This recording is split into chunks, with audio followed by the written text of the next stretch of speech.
Hey, what's going on, everybody? We are live once again with another episode of Corazon Station here on All Nerds Here. We're all nerds. We're all here. We're ready to play some tabletop role playing games for your enjoyment and ours. Before we get into all the fun stuff, like who we're all playing, and then the inevitable rise and fall of all of these characters each episode, we've got some merch to remind you that you can purchase with your fun dollars. So if you got your stimulus check, why not use it to support all nerds here? Go to sonerdware.com. You can get some fantastic designs from Maddie, who makes these cool tumblers and t-shirts and flags and hoodies. All kinds of cool stuff that you can use. All of your purchases support the channel. They help us keep the lights on. They help put a couple extra bucks in our performers' pockets because we believe in paying people what they're worth for their time, and it's a good time. So there's going to be some cool new designs hopefully coming out soon that we're hoping to get. Keep your eyes peeled. If you use the code ALLMERCH here, you get 10% off your first purchase. So if you got a couple bucks burning a hole in your pocket, why don't you toss it over that way? With that being said, we're always here. We're a tabletop role-playing streaming channel, and we're going to stream some tabletop role-playing games. We're going to go around the ring, and we're going to introduce our cast and crew. They're going to tell you who they are, what their pronouns are, and who they are playing. So, let's start, as we always do, with Rue.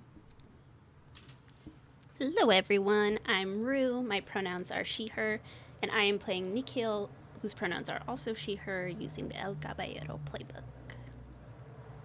Fantastic. We got Alex. Hey everyone, I'm Alex, my pronouns are he, him, and I'll be playing Hidea, whose pronouns are she, her, using the La Doña playbook. Awesome sauce. We got Viditya. Hey y'all, I'm Viditya. I use he, him pronouns, and I will be playing. My tenses. Sorry, they always trip me up. I am playing Karen, who is the La Baeza playbook, who uses she, they pronouns. Rock on, Chief Commandos. We got JR. Firebird is a pretty good commando name. I just want to say. Anyway, my pronouns are he, him, and I play the Royal Highness Bearer of the Nine Light, Archpotentate of the Elysian Seas, Grand Captain Admiral of the Trilaxian Fleet, Prison Commander of Corazon Station. I mean, why not? Prison Commander. I feel like I earned it. Wait, hold on. Prince. Yeah. Go on, we'll talk later. Prince Ismael Rodriguez Abel Juan Francesca Romain de la Luz de la Aurora Arambide y Verdad. Bless you. And with you. Yes. Last but certainly not least, we got Kevin. Hey, I'm Kevin. My pronouns are he, him. I'm playing Tu or Francis, who is El Empleado, and his pronouns are he, they. Cool, sick. Let's get ready to play. My name's Simon. My pronouns are he, him, and I'm Master of Ceremonies for this game. I play everybody else, and sometimes I tell people to mark conditions. So, welcome.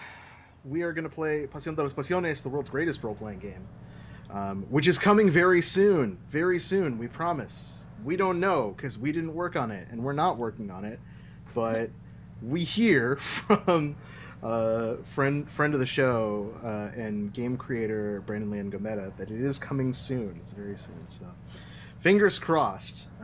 He's not in the chat, so I think you can get away with calling him a coward. Yeah. Because there's no Waluigi in Pasión, so... Friend of the show and noted coward Brandon Leon Gometa. There it is. Now it's out on the internet. You can clip that to your heart's content. Cancel us. I don't co-stand that. Nope. But remember, snitches get stitches. Kevin is so also a I'm not gonna keep that say in anything. mind. I'm just not co-signing.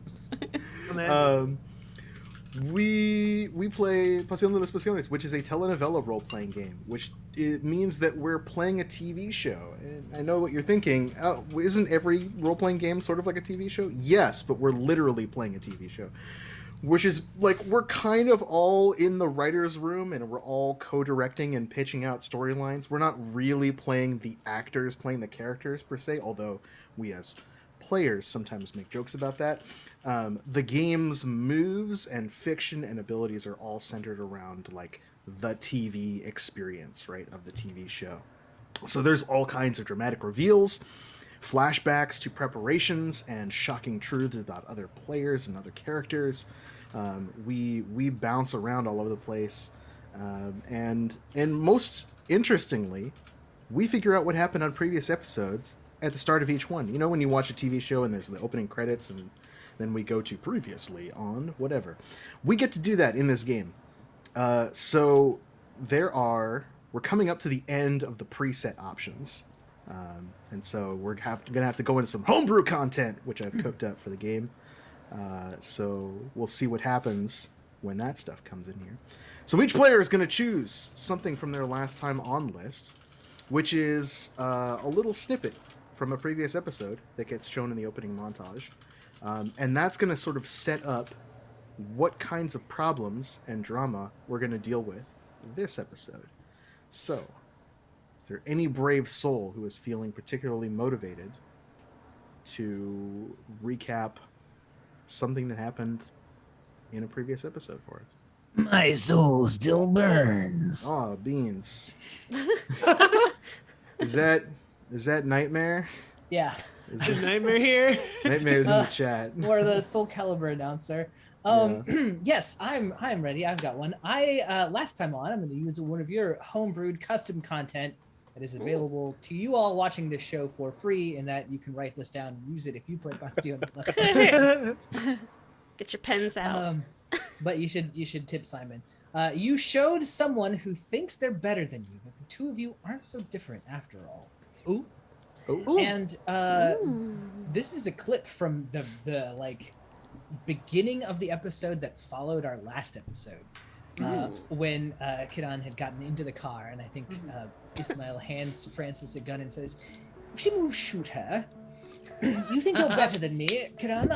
Believe me, I understand. Everyone who's inferior tries to find a way to make themselves feel bigger than they actually are. But what you don't know is that all you're doing is trying very hard to grab onto anything. I don't think you know what you really want. You claim to be an agent of change, and yet all you're doing is bringing about the demise of Corazon Station. Oh, that's very good. Oh, that's really good. I think Karen, Francis, like, gun, bites please. back. Thank you. Oh, Jesus. There's probably some bite back, you know, but I think I want. Can I go? Because that leads great into my last time on, which is. Oh God. Okay. No. No, now you gotta say a thing. I've got My a thing, la- but if yours forks in better, go. Yeah. This is Kevin. You just be professional, okay? Because we're not friends. We can't have this on our show. My last time on is you had everything you wanted for a fleeting moment, and it filled you with doubt. I think like probably like an episode or two after the fucking shit that Ismail just said to me. If you remember last time, Karen had a deal with Sin Problemas to basically arm a bunch of Remora so that they can help take or like secure Infinite Heaven, or at least other parts of the station to move up in their life. And so I think like right after the audience is reminded of that, there's like a shot of Kiran just like sitting at like a table with a bunch of Remoras, and they're all like, okay, this is the plan, and like this is everything, and they all like kind of conferring, and then they all look to her like, what do we do? Or like, what's the plan of attack? And Kiran is just kind of like not paying attention. Like she's clearly like, oh right, yeah. Okay, well, and then like kind of goes into something, you know what I mean? Like I think that's mostly just kind of what we see. So it is like a ramification of that of like, you just want power, but you don't know what to do with it. And she's like, oh, God damn it. You fucker. You got in my head. Nikhil was right. Rent free. I pay rent. Pork. Is that? I'll take it. Thank you. Spicy. Well, Kevin. Okay. Yeah, two, Francis, witnessed something horrible, doesn't know who did it. Rue, if you're okay with this, two, witnessed Nikhil getting shot. Yeah, that's fine. Yeah. What? Hey. So what's that moment? Yeah, what's Yeah. happening? You just It's- let us. Hazard Yeah. of the career is what In Nikhil this was saying. last, now we're in this episode between our sessions. I think that two like separated from the prince and get on to go look out Nikhil, like sort of as he sort of promised that he would find her on the other side of all that. And they did meet up, but like as they're very cliche looking at each other across a busy street, and like they meet eye to eye. They have like this like big swelling romantic music moment, and then just suddenly that music cuts out, goes very quiet. We see the color drain out of Nikhil's face, and like Nikhil's sort of blouse dress, I forget what they were wearing last episode. Just this It's like jumpsuit. the grime of going in the, I think, what was it, the back alley or the sewer or whatever behind the security station, like starts to like go from brown to red and like starts to bleed red in Nikhil's gut. And we see Ooh. Nikhil like collapse on the ground. Oh! We never heard the shot, like diegetically in the show, we didn't hear the shot. We don't know where the shot came from. Right. Two crosses the street, causes a big pile up. Wow. Now you might be asking yourself, gentle viewer, how can it be that Nikhil can be shot? Isn't she under Kideo's protection and therefore safe from harm? Guess what? She's not anymore. Because Kideo said, you know what? I do respect you. I'm going to stop treating you like a baby bird and keeping you safe. You're your own person. You can go out and get shot if you want. So I have rescinded my protection scheme. And I'm now instead scheming to get revenge on Prince Ismail, who treated me like a pawn instead of a queen. Oh, that's very good. Oh, that's so good. Ooh. Yeah, I was like, should I save that one for the episode? No, we're doing it now. Yeah. I'm it. Doing it live. And then I am also gonna say, Kadea has got her hands especially dirty in a rare moment of losing restraint. Ooh. Yeah, I think she's like close to the edge, right? She's got a bunch of conditions marked. She's really just on the brink of fully going as hard as she can in whatever direction. So I think that with a bit of creative license, I think this is gonna be there's like a shot from the last episode where all four of her hands are just covered in like green ooze and stuff as she is like feverishly working on making some sort of new horrifying like war cat. Like she's not making like a racing cat. She's like, okay, people around me are pulling out guns, people around me are doing stuff. I need to like get something strong on my side, right?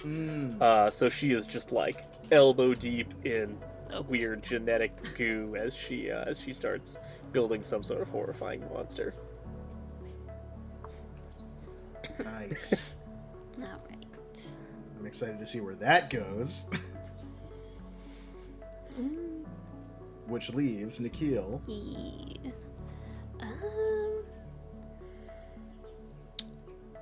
Almost a tie-in with what already happened to Nikhil. I want to say you got into a scrape that you barely got out of alive. I mean, it can be. You can do the same thing because these don't all have to happen on the same previous episode. Okay. Oh shit. Yeah. It might be nice to tie it in with a scrap that she got out of Alive that started the Kadea protecting her scheme. Ooh, nice. Ooh. So that's like what's on her mind, that even though she technically thought she wasn't leaning on that, she has been. That it's been getting her out of scrapes. So I think this is just a scrap that she barely got out of alive. I think it was just a situation where she was probably on a job that just went south. Like, for the most part, she does pretty well, but I think she was just up against someone that she had to get rid of, and they fought back, which is not something she's used to. Usually she's pretty sneaky and is able to kind of get her kills pretty cleanly, but this was someone that kind of figured out that she was up to something, and so she had to actually get into like a physical scrap with them, and then she managed it, but just barely, and then went to Kadea for help. Oh, I have a nice. suggestion. Ooh. I wonder if you're interested in the idea that this was an assassin sent by Carmen, the tabloid journalist. Oh. Ooh, yeah. Amazing. So the it's not necessarily that you were on a job; it's that you are like doing your thing, and you notice Yeah. someone's tailing you, and I like in the process of like trying to evade them, they finally confront you, and you get into a scrap. Like, okay, what's going on, right? You're fighting each other off, and they before things go completely sideways, it's they're like, Carmen sends their regards, and that you like are shaken. You barely survive it. You blast them maybe, and Yeah. that ties into Kidea's protection, or Kidea's protection saves you at the last minute. I think maybe like a cat or something gets there in time. Like, Yeah, It's the you're pinned last down. thing I protected you from. yeah. Right, this person is clearly about to kill you, and then the cat comes out from like nowhere and barrels it down, and maybe there's a line from Kidea that is like projected through the cat, because they can do that, I think we established. Yeah. Like, no matter where you go, I'll always be there to protect you. Mm. And that's probably the first thing we see in this montage, is like, this is that whole scene goes down. We see I'll always be there to protect you. We jump cut over to the interactions between Ismael and Kiran. We see Kidea's descent, like shifting and like that kind of malleable thing. And then that last thing that we see bookends the whole thing, which is Nikhil and two across the street from each other, and silence. The blood drains out of Nikhil's face as she collapses, and the last thing we see is just two in slow motion, like running through traffic, Oh, no. just like screaming, that kind of echoed, we can't hear the voice, the words moment, like running to grab, and then just as your hand reaches out to pick up Nikhil, cut to black. Nice. Sick. Well, couldn't have asked for a better setup. Because things are coming to a head, as you may or may not know. We only have 2 more episodes after this. So the question is, will people be No. able to find solace with their character arcs? Yeah, I think we got 3 after this. Is it 3? Really? I think it's I'm pretty sure it's Oh, 3. because we Yeah. bumped back a week? Yeah. Ah, We're on 7, I believe, today. yeah. Oh, because of It the is- snowpocalypse. Right. That was the Snow. kicker there. Oh yeah. Yeah, because someone decided Oh, to make yeah. snow problems real life. real Yeah. person. That being said, we are in the tail end, right? So this is gonna get bananas very quickly. So let's get into it. I think we should open on what happens to Nikhil. Yeah. Because that's such a cliffhanger moment, right? Yeah. Like everyone in the audience is going to be screaming, like, "What? No, impossible! How do we deal it?" That was our Friday So- night cliffhanger. So Exactly. you gotta right. wait until Monday to see what happens to Right, Nico. right. Nope, Kevin. Yo, you are muted. That's our Oh. Friday night cliffhanger is what Kevin said. That's fine. Kevin wanted to be muted. Roll back the tape and check the captions. Oh, wait. Oh, tweet. Just Oh, says, I don't know. Maybe sometimes like I'm the Zoom audio playing the doesn't work tape anymore. back, and all it says is "Quest fucking sucks." I don't know what that's about. Why Kevin would have brought that up now, but Because it does. Well, Huh? we're gonna go to a tender moment.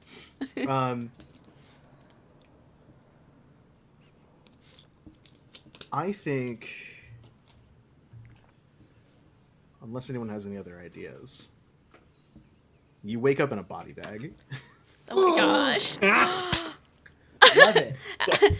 This is a very weird, tender moment. A little more of a introspective, like emotional moment. Not like a, Holy fuck. I think what we see is wide angle shot, uncharacteristic for this show, right? Because everything everything on this network is done in like that 60 to 120 for FPS. You know, like everything's super smooth, super interpolated, and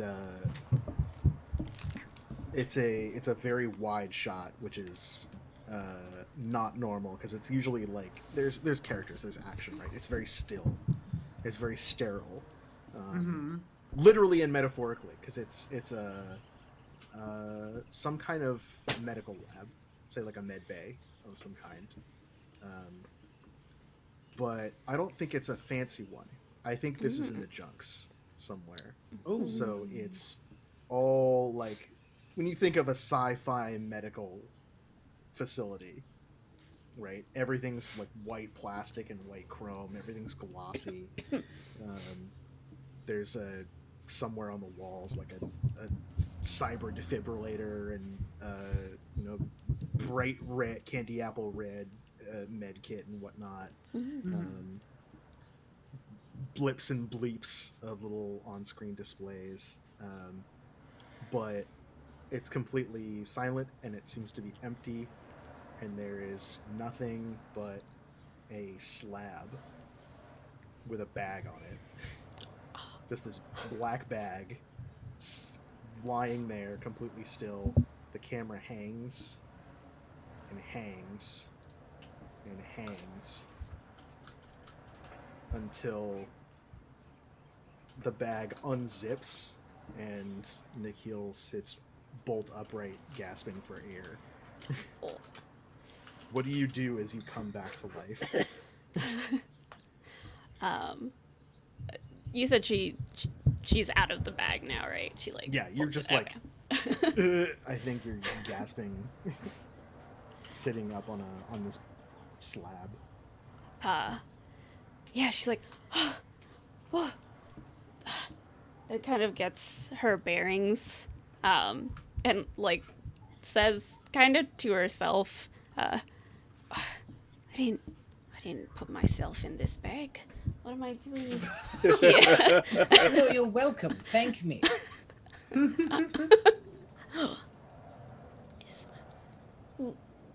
Is? Yes, congratulations. You're dead.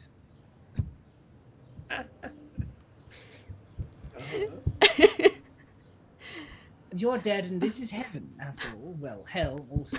Both of it. Good gravy. Could you imagine, though? I mean, could you really imagine? If you had actually died, and this was actually the afterlife. It's a sad, pathetic afterlife. It would be. I'd write to the manager of the universe, if that were the case. And I don't know what you believe. I don't know what your faith is, Nikki, but you didn't have to answer for it today.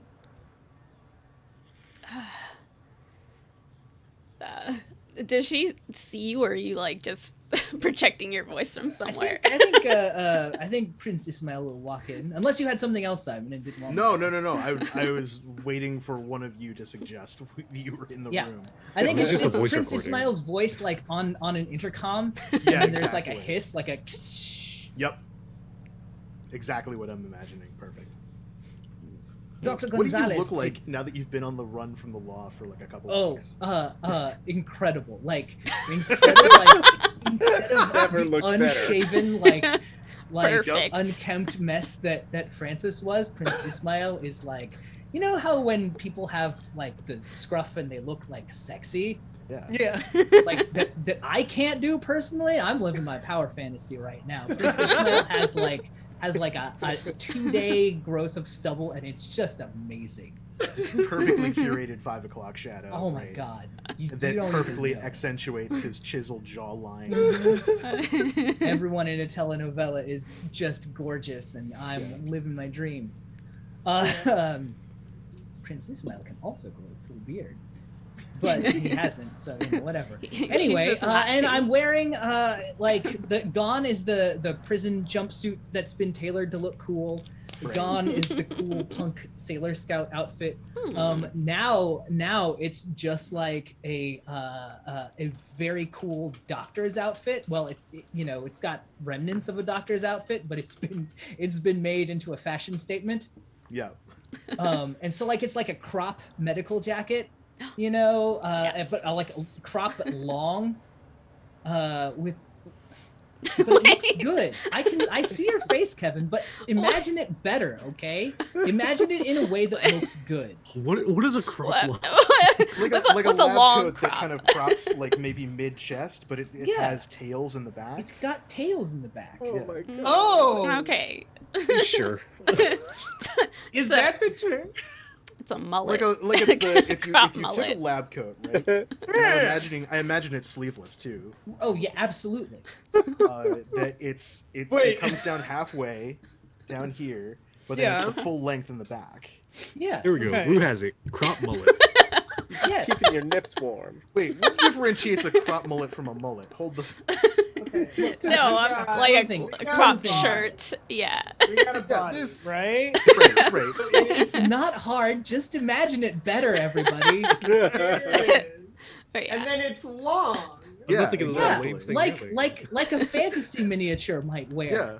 There's, Okay, all right. You No, can I'm find for something this. like this on Wish right now. I Yeah. guarantee you. Okay, I've no. seen it on No, medieval I just- collectibles and their goth stuff. I've seen people wear this at goth clubs. I know exactly what we're talking It about. I'm not saying works. it's a Just bad take all look. the I just like. unnecessary brocade off of everything and replace it with a lab coat.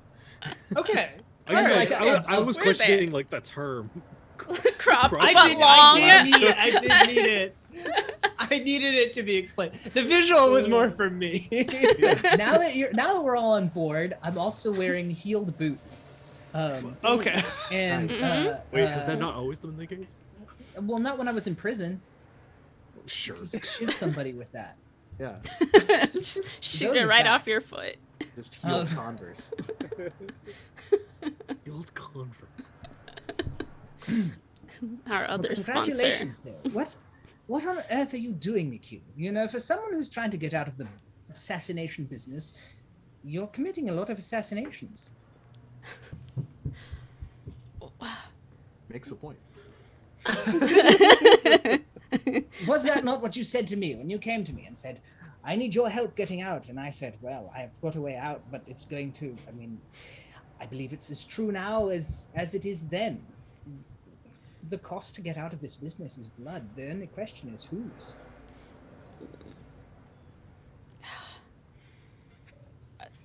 You asked a lot of questions, and I've literally just got out of a body bag. Can you at least tell me where I am first? Yes, we're in the junks. I don't want to be more specific than that. There's always cameras watching, you know. It was quite a feat to get you over here. Is she healed up looking, or is she just like, this is just like seconds or like minutes after? Oh, it's been a while Okay. since you got. If you're wondering, imagine you've been that, out. You've been out about 3 days. Yep. It's been 3 days. You've got a. We're not going to have you roll to face certain death, because there is the possibility when you make the move that, like, oh, you escaped, and I think it's interesting that you didn't escape in this case. But you have like a chest wound of some kind, right? There's a bandage that would you get hit in the stomach, maybe. So it's like one of those sucking gut wounds.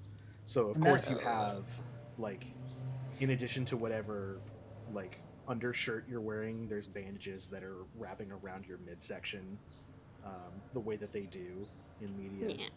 If this were an anime, it would just be like your normal abs, and then just a bunch of cross hatching. Just a bunch No of medical Band-Aids over nanites it. down here, I'm afraid. You're going to have to get better the old-fashioned way. Gumption. Moxie. Is Huron entering the scene? Question mark. No, well, I might wait a second because I want to let Ismail and Nikhil have a Yes. nice. Have a moment. Yeah. Oh. I feel like shit. Oh God.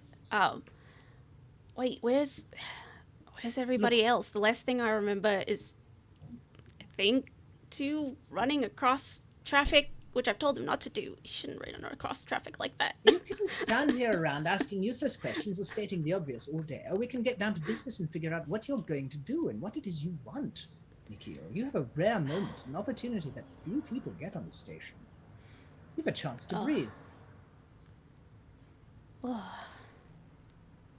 Forget everyone else for now. Let's talk about you. and like she kind of finally seems to get her bearings. Like she's been kind of on autopilot with like, okay, it's Iz, so let's just have our back and forth. And then she looks at you a little more closely, and she's like, are you super close to her, or? I'll cross close. You've Yeah, been Prince slowly Ismail kind of moving. like walking up close and sitting down on the slab that is part medical bay, part morgue bed. Right. It's like pulled out of it's like a shelf pulled out. Yeah, if you're that close, all of a sudden her demeanor changes entirely, and she tries to just punch you with whatever like little strength or whatever strength she can muster. I imagine it doesn't actually land. I heard mean- that felt good. You can strike out at him if you want to hurt him. Yeah, Yeah, she strikes do back. it. Yeah. Oh my Okay. god. Just So what do you? Are you just slugging him, right? sucker punch Yeah, him. she not with a lot of grace or anything. She's just like all of a sudden like, wait, fuck, I'm angry at you. Yeah. Okay. Right. Feel those feelings. And remember that when you have conditions marked, like your character is feeling those things for as long as they're marked. Yeah. So you just clock him, right? Yeah. So Or attempts to. You have caught him off guard. He has not wronged you, I don't think. No, she only thinks not that. in this moment. Right. Not in this moment. Saved Right. you. But... And Yeah. and you are doing things without guile. You're just like, no, wait, I hate you, I think. I imagine you have like some kind of quip too in there. Yeah, she's like, you lied to me. You were dead. You died in front of me, and then you came back, and then she like in the middle of her like ridiculous like just going off on all these things that she's upset about. I saw a tape. You beat up too, and then you hit it. She just like goes for a big Right, hit. so you're punching him while you're yelling. Yeah. Roll +2. All right. No, he's not in the scene yet. I got to. All right, roll plus Francis.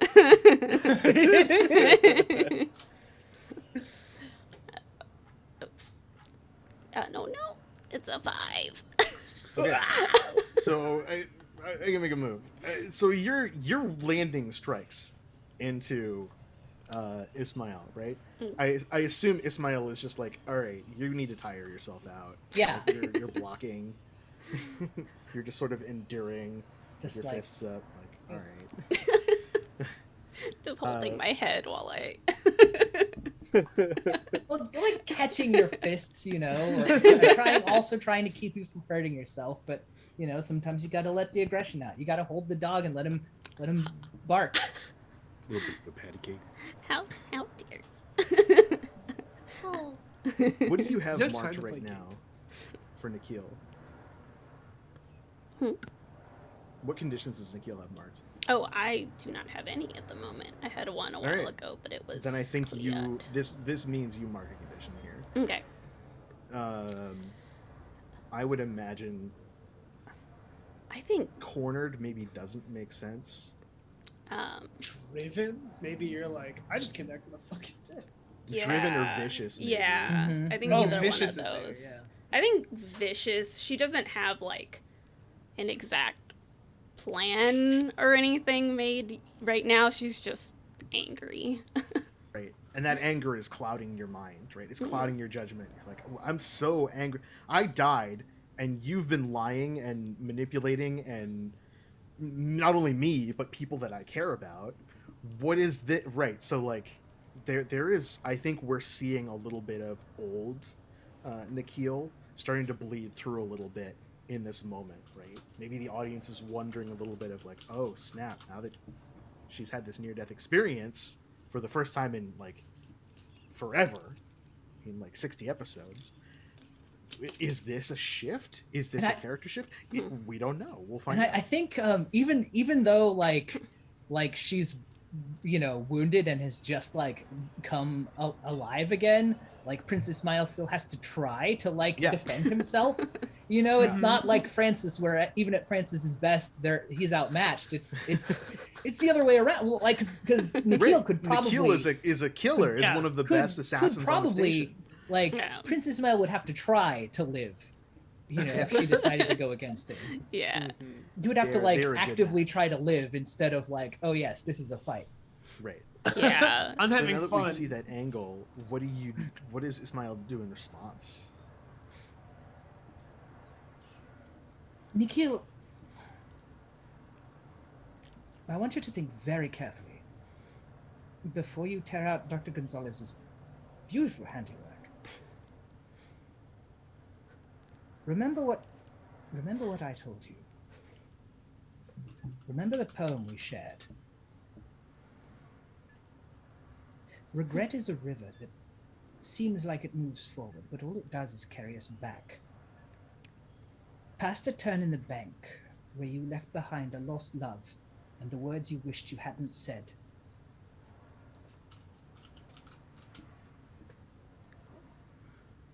Yes, I lied to you. I've lied to many people, everyone on the station, and I'd do it again if I could help it.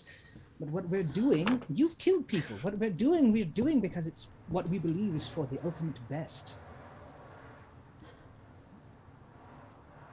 I am a liar, a thief, a villain, but only because the station needs one. And you are a killer. You can put that life behind you. I'd love to help you.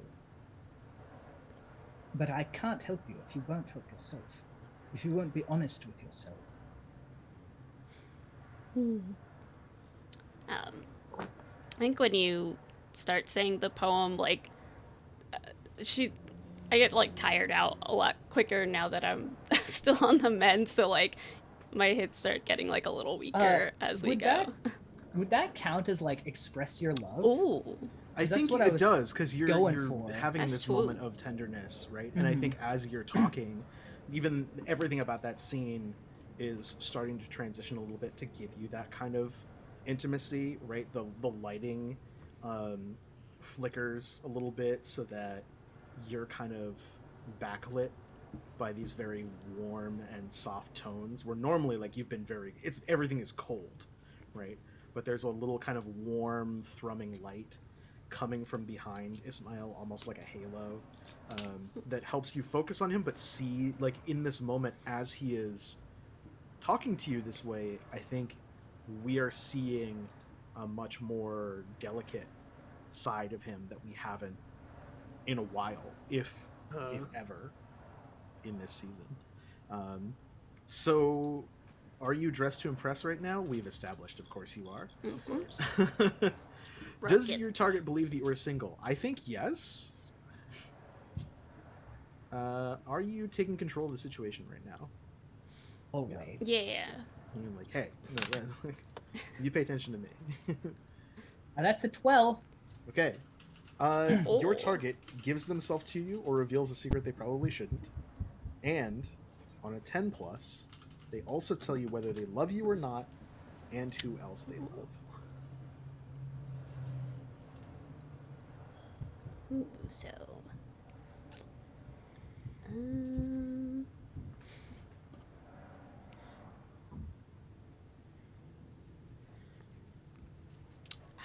I think it makes more sense that she would like give herself to this moment. Yeah, it doesn't have to be like a romance, kind of give yourself, but like, like a surrender to the intimacy that we have going here. Yeah. With like the openness that it could. But yeah, I think that makes more sense that she like goes into this kind of with the idea of like, no, I'm angry with you because you've like she's just had the moments with Gadea and being manipulated, and she's like, you're manipulating me too. Everyone's doing this. Everyone's taking advantage of me, and she kind of just takes it out on Ismail, and then just sort of is just exhausted emotionally from everything that's happened. And after you remind me of the poem, I'm just like, I think when you mention me being a killer, or when you say that I am, I kind of whisper like, no, I'm not just a killer. I'm not, that's not all I am. What are you then? Tell me. I'm here and I'm listening, and I may be the only one who will.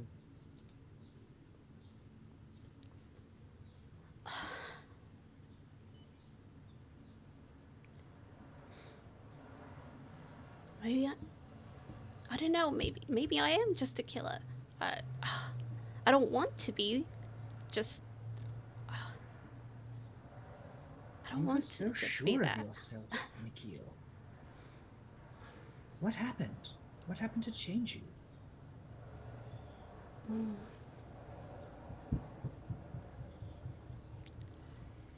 I thought if I walked away from being an assassin that I could make amends for what I'd done. You know, a lot of the people I got rid of, they were bad. They were doing bad things, and so it didn't feel bad. But then every once in a while there would be someone who was seemingly innocent, and I let it go, and then it happened again and again, and it started weighing on me. I've gone to every funeral of every person that I've ever taken out. I thought maybe seeing that would help me keep some humanity or something like that kept my moral code correct. And I think Prince Ismail like slides close, and if you're cool, Rue, Mhm. takes Nikhil's like cybernetic arm, and kind of drapes an arm around her shoulders.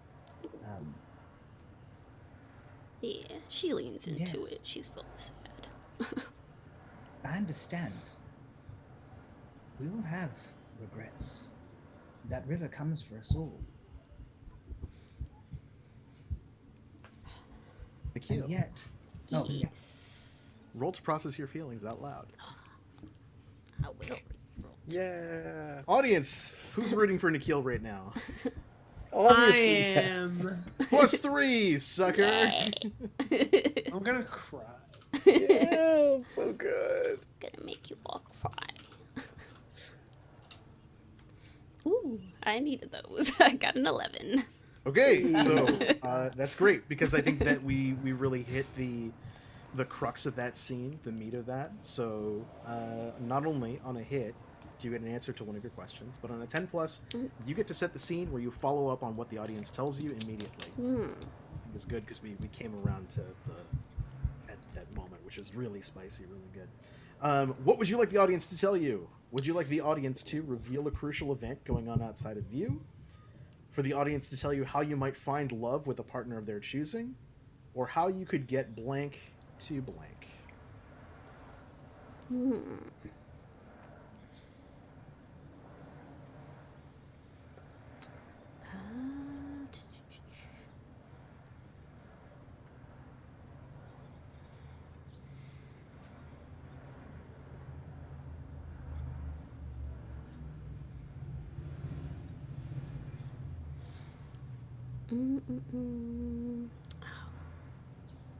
Damn. The first and the last one. Like, between those two, either revealing a crucial event or the bottom one. Well, talk me through your process, right? So if you choose there's an event going on outside of you, right? Then I think that probably relates to what you're talking about, right? I think Yeah. any way you slice it, we kind of transitioned from this scene to say, yes, you are a killer, or no, there is more to your humanity, right? So this could entail like a confrontation with Kidea, or trying to track down like Tu or Kiran or something like that. So if it's a scene that's outside of you, the audience might tell you like, oh, and here's what other people are thinking about, and here's when you interrupt them or something like that. I think for other situations it might be a little more clear, like, I don't know what I should do. Should I marry this person or this person? And we cut. If you say, tell me something that's going on inside of you, the audience could be like, oh, well, yes, that the person you really love is having an affair right now with the other person that you're trying to marry or whatever. Like, you know. Yeah. If it's blank to blank, then I think that raises the question of, is there a goal Yeah. that you're interested as a player in chasing? That's like, how could I get Carmen to stop thinking I'm a killer? How could I get society to believe that I'm, you know, how could I get myself to believe that I'm more than what I think I am, right? Like, Okay. I don't know if that helps pare down what you're thinking. Yeah, that does. That also helps me because I wasn't sure if I could have one that was about me, like convincing me to Oh yeah, no, I love think it. of something. Yeah, I think I'll go with the bottom one.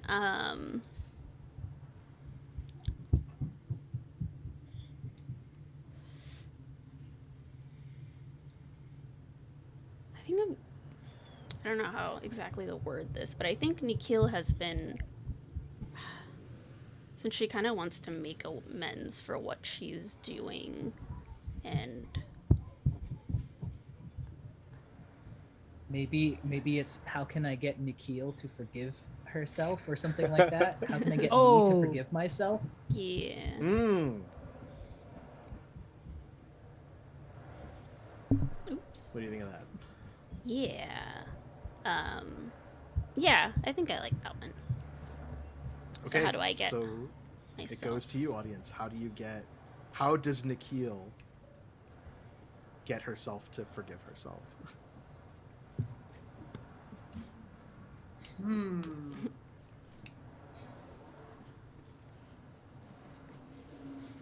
All the times to be in the scene instead of in the audience. Now I'm gonna move my mouth and do a JR impression, and it's gonna be spot on. So I think you need. oh, sorry. I was ready. I know. Good bit. We'll save it for later, Jared. We'll do it. We'll do it. But if it helps make up your mind, it is a scene that Rue gets to set up the scene where she follows up on that. Yeah. I think it could be something actionable. Like I could see her, Yeah. especially with her thinking like the cube is something that's destructive for the station because everyone's fighting for this like one sole power source. I think my suggestion was like, or like the direction I was thinking was like, she needs to confront someone head on, right? Like a lot of it is like, okay, well we gotta, it's like, okay, well, Nikhil's been a pawn, and Nikhil needs to become a player, I'm not entirely sure who she needs to confront. My mind is going towards Kidea, but it could also be like two, like, hey, make yourself happy. Fucking actually sit down and talk to the person that you love. That would be cool. Yeah. I could also see something like cutting your ties with the Espadon Empire, because they were sort of the force that was like pulling and pulling and pulling you back into the life. So if you were like, no, I'm gonna for reals say no to these people and then deal with whatever consequences and fallout come from that. Mm-hmm. You both if they've kidnapped Francis too. Oh. Oh!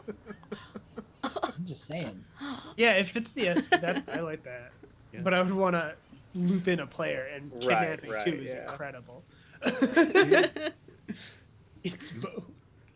This is gonna sound shitposty, and this is probably the worst option. But what if you just killed Carmen? What? Because hang on, No, explain yourself. No, defend yourself. Carmen is the one who keeps coming at you saying you're a killer. If they're not around to keep saying that, eventually that'll kind of just scab over. And killing is what you do.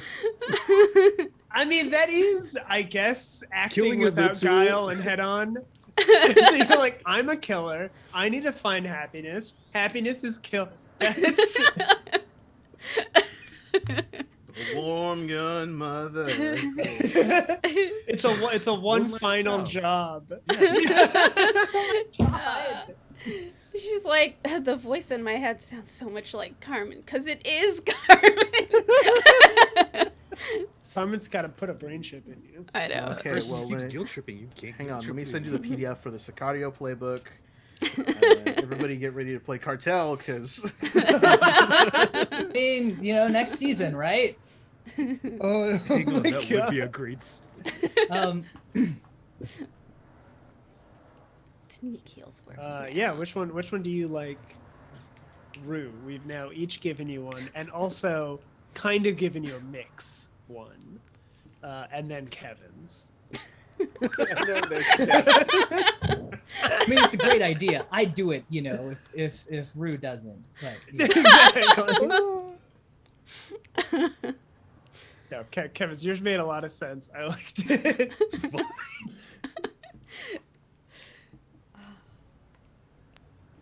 That one would be funny. But it is your choice, Yeah, right? the ball ultimately is in your court, I think, Yeah. to So we suggest what and makes then the you. most sense to you. Yeah. I think cutting her ties to all her like contracts makes the most sense and was something I was thinking about anyways, and actually having her go to Ismail for, because she's like, look, I can't take out the entire like Espadon Empire. I'm good. I'm not quite that good. Oh, that's one of you. Nikhil, tell me who's threatening you, and I will do everything I can to help.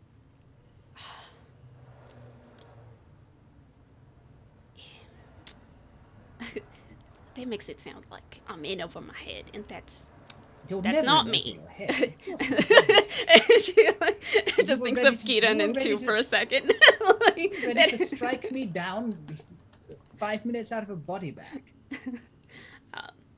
But I wouldn't mind the help, is what I will say. I have this contract with the Espadon Empire, and they just keep adding caveats to it, and they have pulled in someone from my past. I think that she would have maybe not told you everything about Carmen, but probably has like mentioned it. She's like, they've got Carmen looped in, and she has all this information on me. I don't know how she keeps getting it. But anyway, I want to get out of this contract, and and I'll pull in the other one. I've got a contract with Sin Problemas too. I need to get out of all of these. Maybe you You can need to, help me out. you need to show them you're your own woman. Your own cybernetically enhanced super being. I understand. Don't worry about it. Do what you need to, and I'll cover for you as best I can. It says Ismail, and then like turns away to the other camera with like just like his face grows cold, like Oh. Yep. monstrously cold. Yep. And then I know Rue gets to set the next scene, but I would like to send my goons to extract pain. We'll do that. We can do that later. I don't. Yeah, we'll keep that in the back Yeah. back pocket. So, Rue, where do you go to follow up on this information that you have? Or where does this when we do the not Star Wipe or anything like that? It's a telenovela. We just hard cut. Where do we hard cut to? Ooh.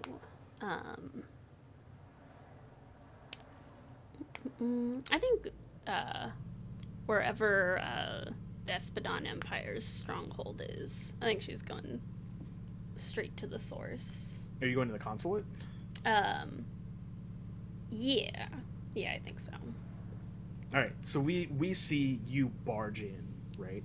We've cut to the avenue. I think we've established that there's sort of this long street in the center, in Alma Central, right, of the station, where there's like the kind of main mid to upper class areas, a lot of social stuff. There's that big park, the Savatica, that we see, but we don't see any of that this time. We jump cut to the promenade that has all of the various consulates from the different factions, and you're in the main area of the Espadon consulate. You've shoved past people, right? People, you can't go in there, ma'am. Shove, right? Just kind of elbowing your way past all of these different Jaguar aliens and functionaries in various levels of like military casual or like outright armor, like hey, right? You slam into a room which is it looks like a staging area, right? It's kind of a darkly lit room with kind of bronzed inlay on everything, kind of dark metal on the consoles for everything. There's some smoked glass behind, and there's Balan, the Jaguar alien in his armor, his jade and red armor, who whips around to face you and snarls, "What are you doing here, Nikhil? This better be important. Wait, is Francis there? I'm in the middle of something. Sorry. Sorry for throwing you there. Oh, he's got like bloody knuckles, of course. I mean, if you're cool with it, I think that Yeah. when Balan says, "I'm busy with something," right? The camera cuts inside the smoked glass, and there's Francis, Yeah. like behind like a dinky little metal table, clearly having been roughed up, Of course, yes, 100%. with another jaguar alien, who's just like cracking her knuckles and just like walking like an animal in a cage, right? Except that Yeah. you're the caged animal in this case. Yeah. And she's just stalking her prey. And she's like, So I can do this all day. in that case, is it Francis that can see Nikhil, or is it Nikhil that can see Francis? I think it's not like, oh, it's secret. I think the Okay. glass is like, it's thin. Mm-hmm.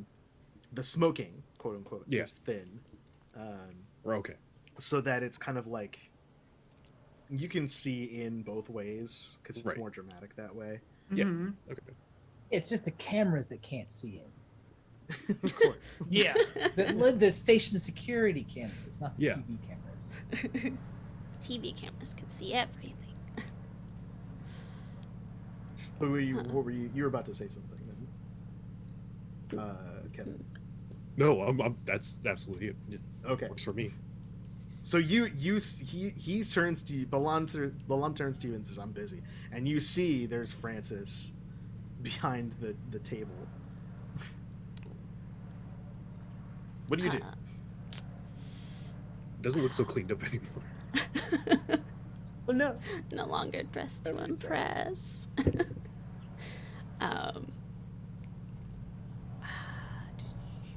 Trying to think what her next move would be. Well, she came in with a plan and then is now seeing. Yeah. Seeing Do you keep to two. the plan? Do you jump into action? That's my problem with you, Nikhil. Every time you come into my life, you waste my time.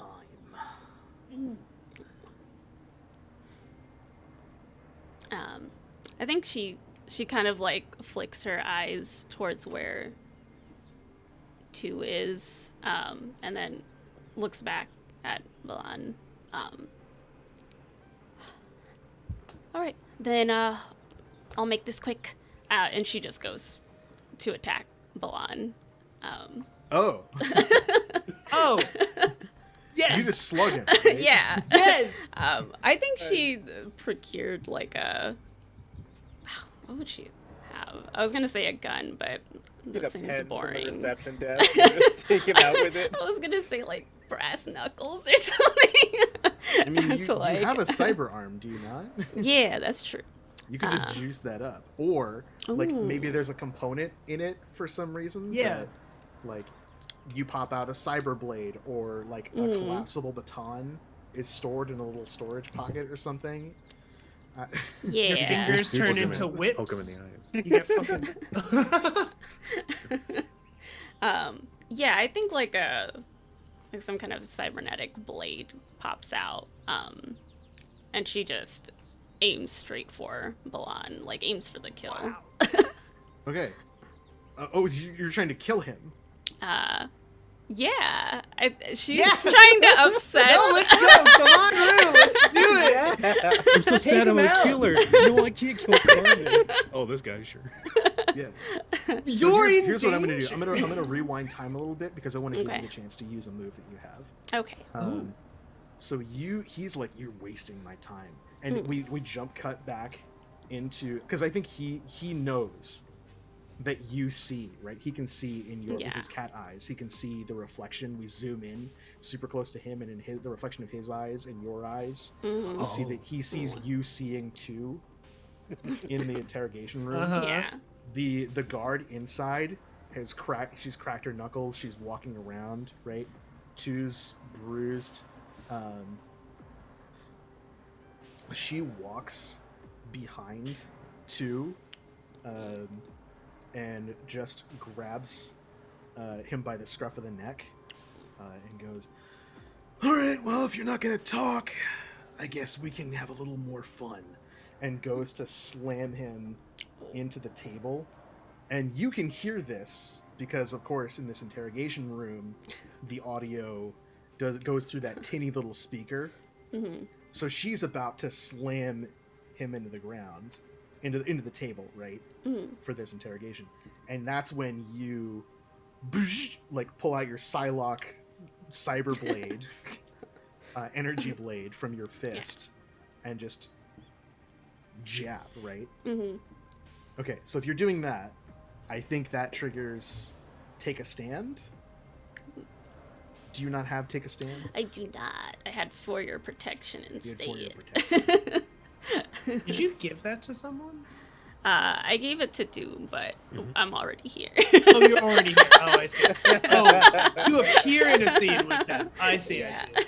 I see. I will let you spend the hold because you set the scene that like you were here having it. So we're gonna like fudge it a little bit, Okay. to say that you can use the hold to like get into the room, basically, right? Okay. Mm-hmm. So I think what does it look like as you fight with Balan? What is your fighting style?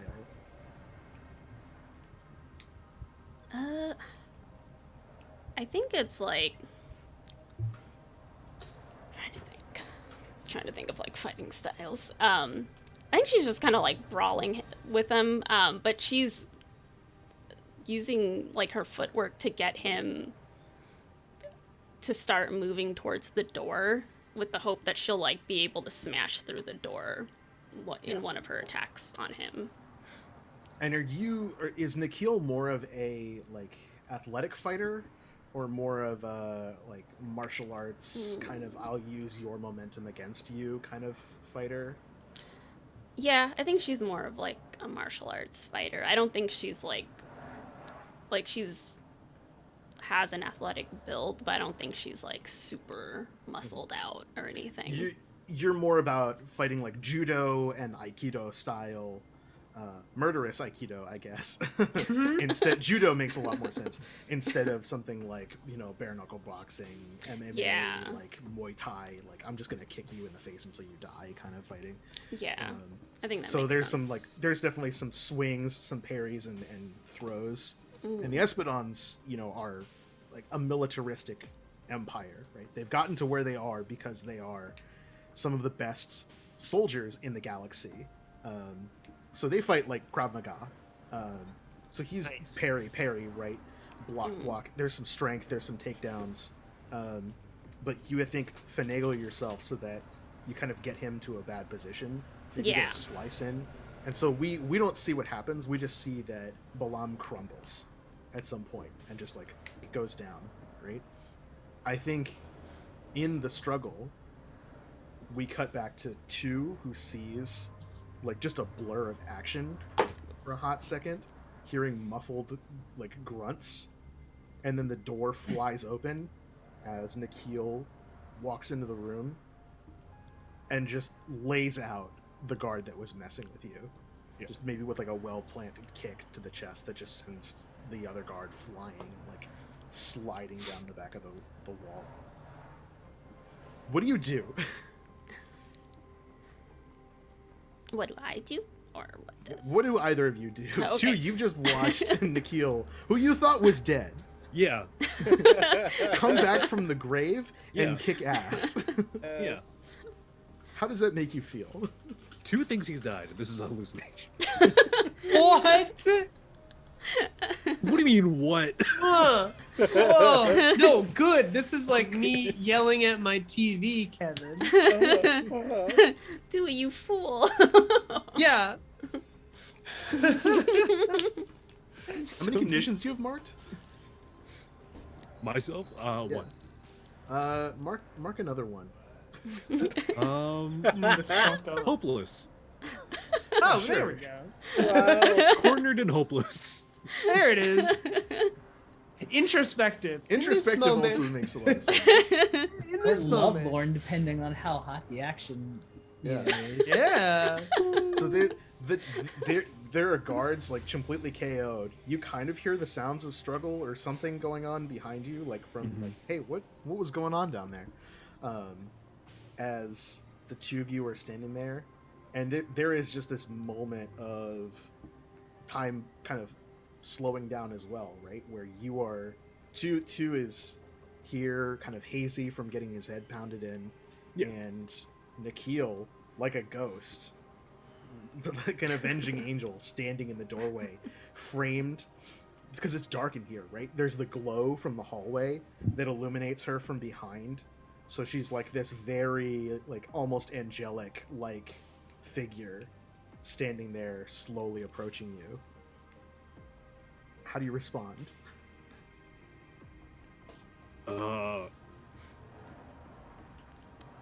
If it helps, she's probably approaching with like, "Do, can you hear me? Are you okay?" Two doesn't think he's being clever, but he says, told you I'd see you on the other side of things. He thinks the other side means that he's dead. Yeah. Yeah. You're just like, we did it. We're both dead.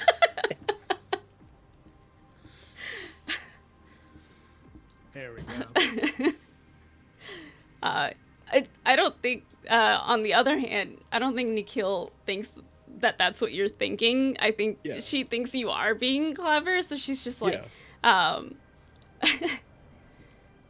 and she like kind of touches your cheek, and she's like,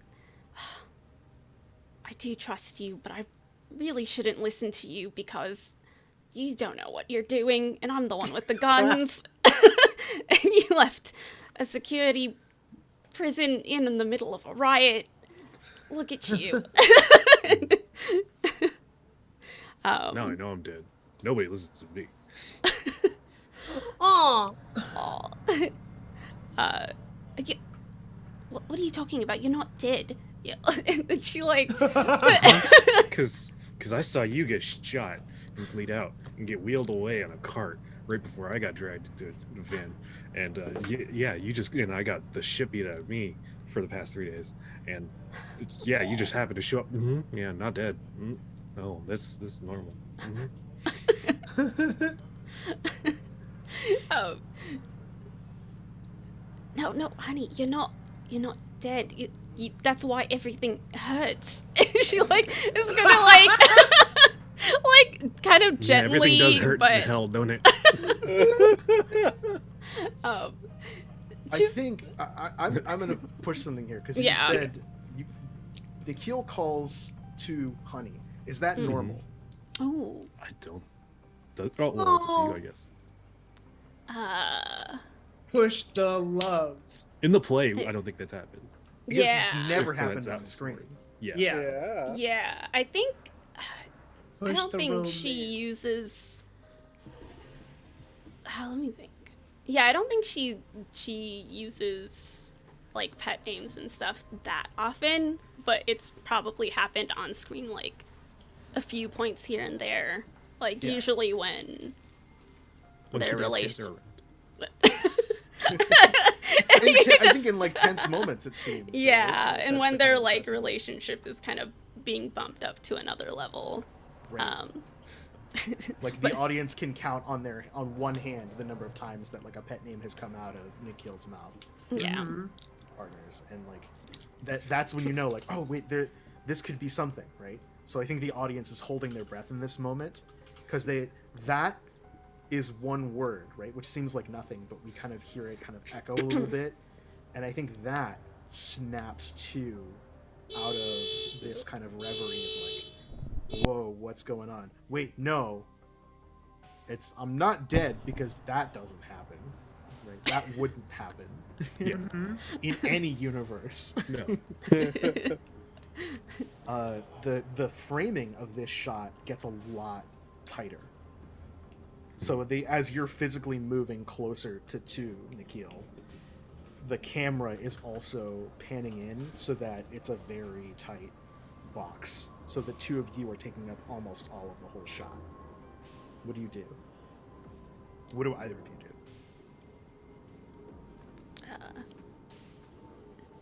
Nikhil is, I'm like trying to pull you out of it, but also like, I just killed the leader of the Espadon Empire. We gotta go.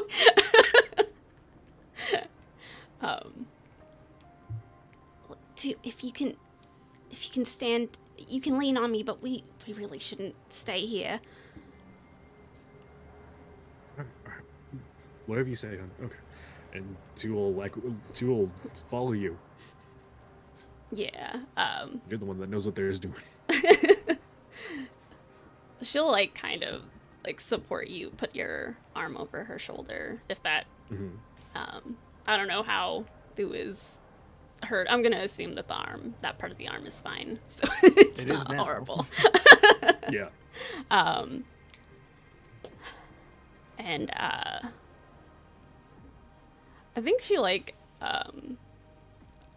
she's like rummaging in her jacket for something, like as you're like limping out of there, and like pulls out what looks like little like explosives, and she's like, we're gonna light this place on fire as we go. Yes. Oh. You always carry spurs on you, cowboy. What is... You always carry spurs? Yeah. Hot. So you're just planting like little mines as you go, Yeah, she's just like tossing. Yeah, they're basically. I think they're just like simple. They're just grenades or something that she's just pulling, because she's like, I'm taking down the Espadon Empire as we go. I've already taken down the leader, and I'm taking down everything else too. Since we're here, Are they You know, are it's they tricks. timed, or are they like, are you just literally like chucking grenades? I think no, yeah, they're just like grenades. So she's like kind of pushing Oh. Thu along, so Oh, like to okay, quickly so, run like- out. Right, you pull these out, right? Oh. Two, I imagine you have a response to that somewhere, but Mhm. these are just frags that go out. That, you know, a table goes up, a terminal like explodes, a server bank. We jump cut down to a basement of like a bunch of guards who are playing like space poker, sabak with the serial numbers filed off. Like, you're gonna call or raise? Or you're just gonna sit there all day? I'm thinking. All right. Here, I'm putting the keys to my hover car. Boom, boom, boom, boom, boom. Right, explosion rocks through them,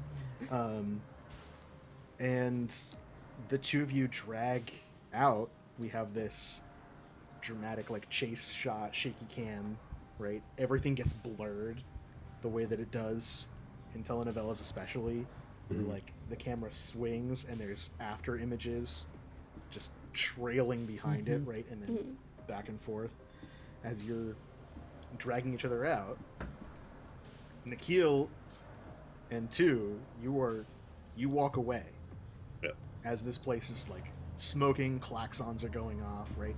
It's a repeat of a couple episodes ago after the prison riot, where you're like, there's alarms, everyone's panicking, things are going off. In the flames, in the room, in the interrogation room, Balam claws his way up Ooh. No. to holding himself up with one arm and clutching his chest. He's got his face is low, and he reaches up, he wipes his paw across his face, and when it comes back we see it's just soaked in stage blood. And he looks up with this incredible cyberblade gash clean across his face like this, which of course is already cauterized because it's a cyberblade. And he You're snarls, welcome. Nikhil, consider your contract terminated. Perfect. Where do we find Kidea That's a good question. I think it would be cool to have a scene with Kidea and Kiran, perhaps. Ooh, okay, yeah. Yeah. Because we haven't seen a lot of you actually being like my lab assistant. And I Uh-huh. think now that I'm working on like making horrible monster cats, I would have called you in for help, right? I'm like, yeah, I need more hands working on this. I only have 4. Oh, that's interesting. Could we I think to add a little drama, because like Kara's gone through a lot. Like the two of us have gone through a lot, I think, since Yeah. the last work day. So I think like so I think Karen's like gets this message, is like, hey, can you come in? I need help. And Karen's like, What the hell? What yeah, the it's fuck like do you very mean? terse, right? yeah, like we haven't, like I could have sworn I quit or you fired me, or like so much has happened since the last time. So Yeah, if have you you just been like sitting on your ass for a couple days? oh what Well, maybe Kiran thinks like the lab's shut down. Like the security. Oh, that's shut what down it the is. lab. Yeah. Shut down the official lab, but like of course Kide has backup labs. yeah, Yeah. Of course. Where the real black site stuff goes on. Yeah. Oh, so I think like I would love to do that scene of like going into the lab, but I think like it would start with like Karen coming in being like, what's going on, kind of thing. Like, what, it's still running, you're still making cats, like what's happening? Yeah, that's very fair. So I think that she is like busy at work. You know, this is that scene that we saw the little flash of previously, where she's just like elbow deep in weird genetic engineering goop and stuff. And I think she like doesn't look up when you come in. You know, you can tell that like the eye on the side of her head sort of focuses on you a little bit, but she doesn't like actually move her head to look at you. And she says, "You're gonna need your gloves."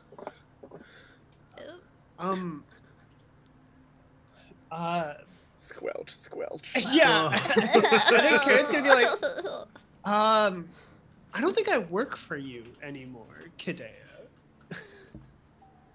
I guess What? I came here because I'm curious. You're curious. Curious about what? What is there to be curious about? I don't know. We haven't heard from you in a bit. I'm Any busy, news? Kieran. I'm very busy. I think I like try and peer over. Like, what do I Yeah, kind what of do you see? see? Yeah. Yeah. You see, I think the camera doesn't really dwell on this, but there's like really close up to the camera, so it's sort of blurry. It's like something that looks like part of like an artificial spine or something. It's Oh, sick. Yeah, very yeah. intense, gribbly stuff that she's like plugging things into. The fans keep like pausing this one scene in the VOD over and over again. Like, what the hell is going that? on in Yeah. there? The forums are going crazy with this. Yeah. Yeah, Karen, I think it's like, oh, kind of like, it's like, oh, jeez. Yeah. Sorry, what was the last thing you said until that visceral description? Yeah, what was the last I'm thing very I said? I busy. forgot too. Oh, is it just I'm very busy? Yeah, she's very busy. Okay, yeah. Yeah, I can see that. What is it? Where? And I think almost instinctually, Karen starts to go for some gloves. Like, there's like, I mean, because I think she's like curious, like she's like disgusted, and is also like, What the heck is happening? Yeah, is it's kind of this? fascinating. Yeah. So she says, "Thank you, Karen. You're the only one around here I can trust anymore. No one is reliable." Damn. That doesn't sound like you. Who's broken your trust? Who hasn't? Ismail didn't even tell me that he was still alive. Oh, Two never had my trust, but I mean, that's to be not fair, important. you did kind of ruin him, Kadea. as much as I could have. Oh my god. I've been holding back, Kieran. And I don't know if I'm able to hold back anymore. I can feel something shifting. And I don't know where it's leading me. But I don't think it's going to be good for anyone. Are you processing your feelings out loud about I this? think I'm close to it, but I'm maybe not. Okay, all the way yeah. All there right, yet. let's work into that because I Yeah, think that's yeah, a really good setup. I love that. I think Yeah. Karen is gonna like. You're like, Kadea, is everything okay?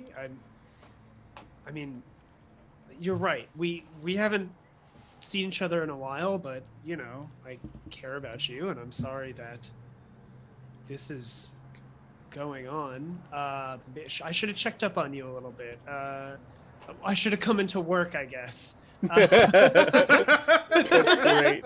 And I think she kind of like chuckles darkly, and then stands up and turns around to face you. And you can see that she's just like splattered with like lots of different colors of weird stuff, Oh. right? I mean, it's like neon almost. Like I'm sure there's like weird fucking colors. Yeah, for sure. And she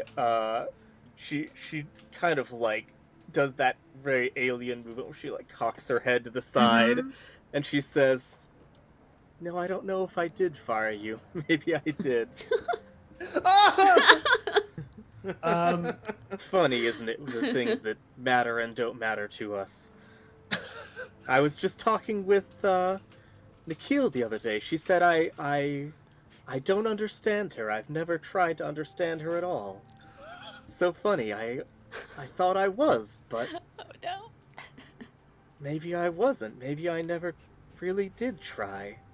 I thought I was protecting her, helping her, but I was just keeping her contained or treating her like a little bird, like an experiment, but then I stopped doing that and she died. Oh, So that's interesting. Oh my god. oh no. And oh fuck. And I think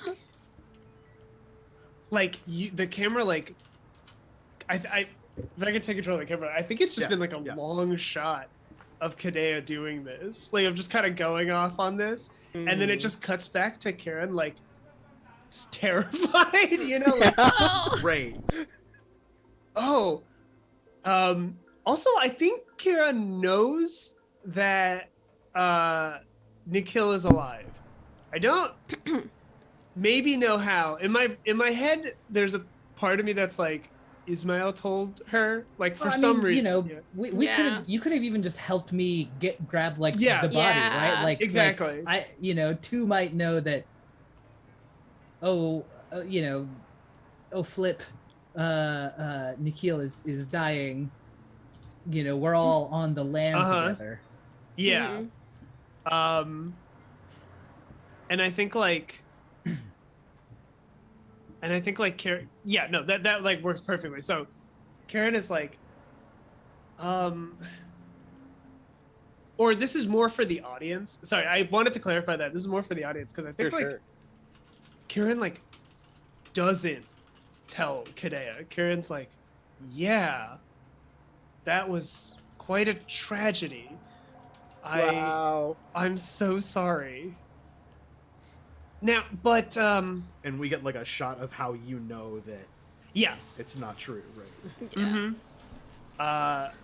I'll miss her. But Kadea, you want trust? I'll give you trust. I mean, things are looking bad. You could And- say that. You know, there's I've made a few deals with Sim Problemas, like just to catch you up on where my loyalties are. I've been in touch with Ismail. I think like Karen's kind of spiraling around there. Like, you know, like I've been in touch with Ismail, and you're right, he's still a grand fucker, but you know, Oh, and that's great. And I think she's clearly like thinking that over and sort of rolling her head, and she just says, "I used to care about Sin Problemas so much. It feels like she was like this big, shining light up in the sky, like a sun, and I could see her up there, and I thought, maybe that's what I want. Do I want to be a sun? Do I want people to look at me and be amazed at me and give me money? And maybe that's what I want. Maybe that's my goal. You know, I laid plans, I made schemes. Years ago, I laid seeds down for taking over the Casa de Oro, and I just don't care about it anymore. It just seems so meaningless now. I'm tired, Kiran. And I don't know what I want anymore. Is it people? Do I want people to care about me? Do I just want one person to care about me? But no one does. So what do I do? Yeah, that we came around to it. Yeah, there it is. Audience, who's rooting for Hidea right now? Oh. I am. I'm rooting. That's +1, fair. right? Yep. So it's a +2. It sounds like. Yeah. All right.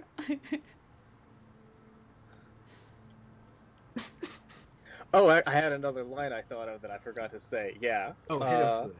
So I Yes, think yes, before we fade into that, she sort of shakes her head and she says, "You know, Kiran, it's so much easier.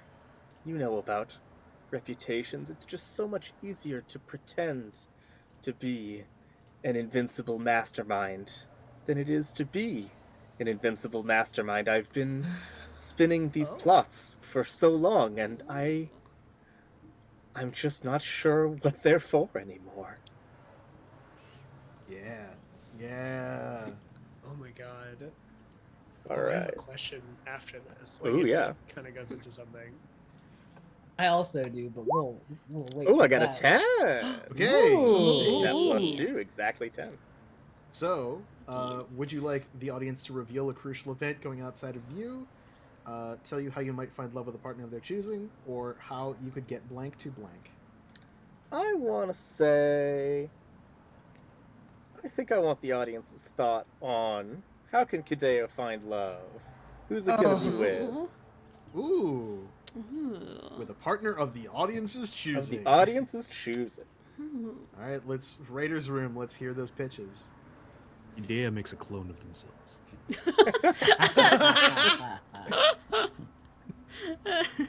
Clearly the only person capable of loving Kidea and being equal of Kidea. Let's get there. Look, I'm in the scene. So I mean, I'm Damn. maybe a little biased, but Ismail's a good option, or Yeah. Kiran is also, I think, a good option. Ooh.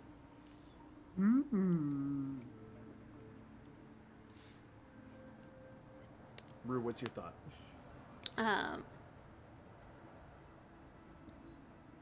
Yeah, damn. I think. Or you could just back up somebody else's idea. Yeah, I think one of those two. Because otherwise, I was like, I don't know who would, who would get that one to love. I do like the clone idea, but that's so would like goofy. to. If you need a second, I would like to actually give a real answer. Yeah. Those are. Kidea can show Nikhil that they are they're how they love them by showing that they are not just about scheming, that they appreciate Nikhil as an individual rather than a piece, as we were getting to another scenes. Right, because remember, this move is less about saying, like, this is how it's going to be, right? This is more about saying, this is how you can. Yeah, Mhm. and I think you could find love with Prince Ismail by showing that you're more than just, you know, willing to use and be used, you know, but like there's actual interest there. Mm, Yeah. Mhm. yeah. or since I was kind of torn, or with Kiran by revealing vulnerability, but like meaningful vulnerability. Mm-hmm. Okay, so since there isn't a clear consensus between the audience on direction, the ball goes back to you. I guess I kind of feel like how do you feel, Drew and Viditya, about that, since some of those are involving your characters? Yeah. Trying to think. I can give an answer for how to find love with Nikhil.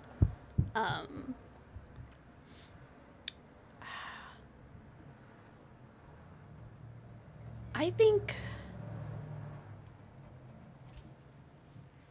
the way to find it with Nikhil is since like the trust was lost because Nikhil was kind of like, I'm just like doing things that fulfill your plans for me. Probably like helping her with either her like desire to protect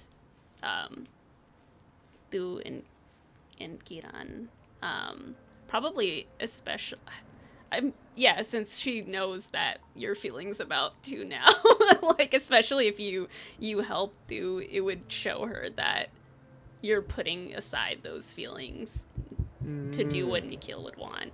Nice, that's cool. Either that or helping her with this plan where she's just like, everyone in power I'm taking them all out. I'm changing the power balance of the station. So yeah, either one of those. Nice. What do you think, Viditya? I'm trying to think of it. I am 100% biased for Isdea. I mean, me too. That's why I was like, I guess Yeah, there's that's two fine. options. Oh, is there? That's so good. We all got shit. It's fine. But also because you're Yeah. pitching like this is how you could find love. It's like this is how you could chase after them. It's up Yeah. to that Mhm. person, like in the fiction too, to see how they respond to that advance. If it Exactly. blows up in your face or not. And more in lines of like the suggestion for Kiran, I think I want Kiran and Kidea's relationship to grow, but I don't know if it needs to be like romantic. Yeah. Yeah. Nice.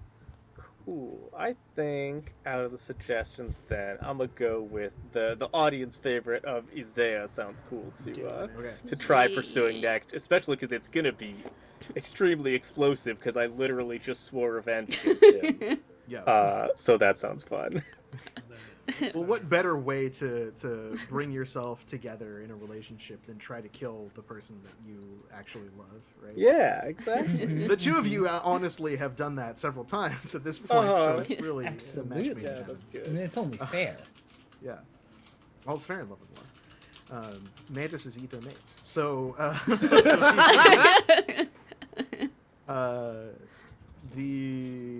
the moment there's something happens or something like some remark is made or something that kind of helps us reach that understanding that like this monologue helps you realize Ismael is like really like the object of your affection that you're trying to pursue. Nice. Yeah, I think she says like I need someone who helps give me a purpose, someone an equal, a rival, someone I can match with. Huh.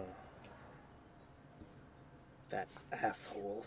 I think if you're like saying this out loud, Yeah, she's just Oh, muttering it to 100%. herself. I think because I want to throw this truth into fiction, into the Nice. fiction. I want to say like, well, I happen to be funding the prince with a guerrilla-style army to help in his current attempts at revolution on the station. Why would you use a gorilla army when you can use a cat? Oh, that kind of the different spelling. Okay, I got it. Yes. Well, you could use a cat. The superior army animal.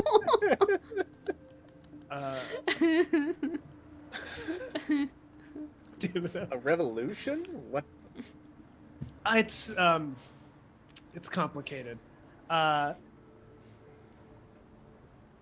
if you need a hand, and I think like Kieran tries to put a hand on you, Sure. but it's like yeah. waiting for you to. Yeah, I'll also reach over and like pat you on the shoulder very goofily. Oh yeah. Just both patting each other on the shoulders. Yeah.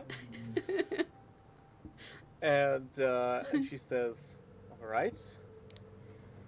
I don't know what any of this is going to look like because anytime I get within a 10-foot radius of Ismail, everything changes for some reason. So Oof. we'll see how this goes down. Sorry if there are any points when you're not the center of attention, Kieran. It might get a little explosive." Oh, don't worry, I'll find a way. Of course you will. Now, and like, Karen like pulls on the on the gloves. Do you still need my help, or? Yeah, we're gonna need these one way or the other. Shit is about to go down on this station. Jump cut. Yeah. As we prepare to go into break, we are technically going to set the scene where Kidea follows up on that information to pursue Ismail. But we have a move on the stack, right? We've already cast 2 sorceries and then an instant. No one countered it. A creature's being summoned with flash, so we have to kind of resolve these in Yeah. order.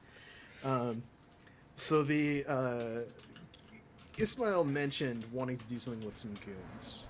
Did. Which I think will help us figure out the circumstances when Kidea sets that scene. So what are you having your goons go do? I guess it's extract pain. I want them to go get Carmen and have me like confront her, like, or really get all of their evidence against Nikhil. Yeah, cool. So that is a roll with the questions. Is it an easy job?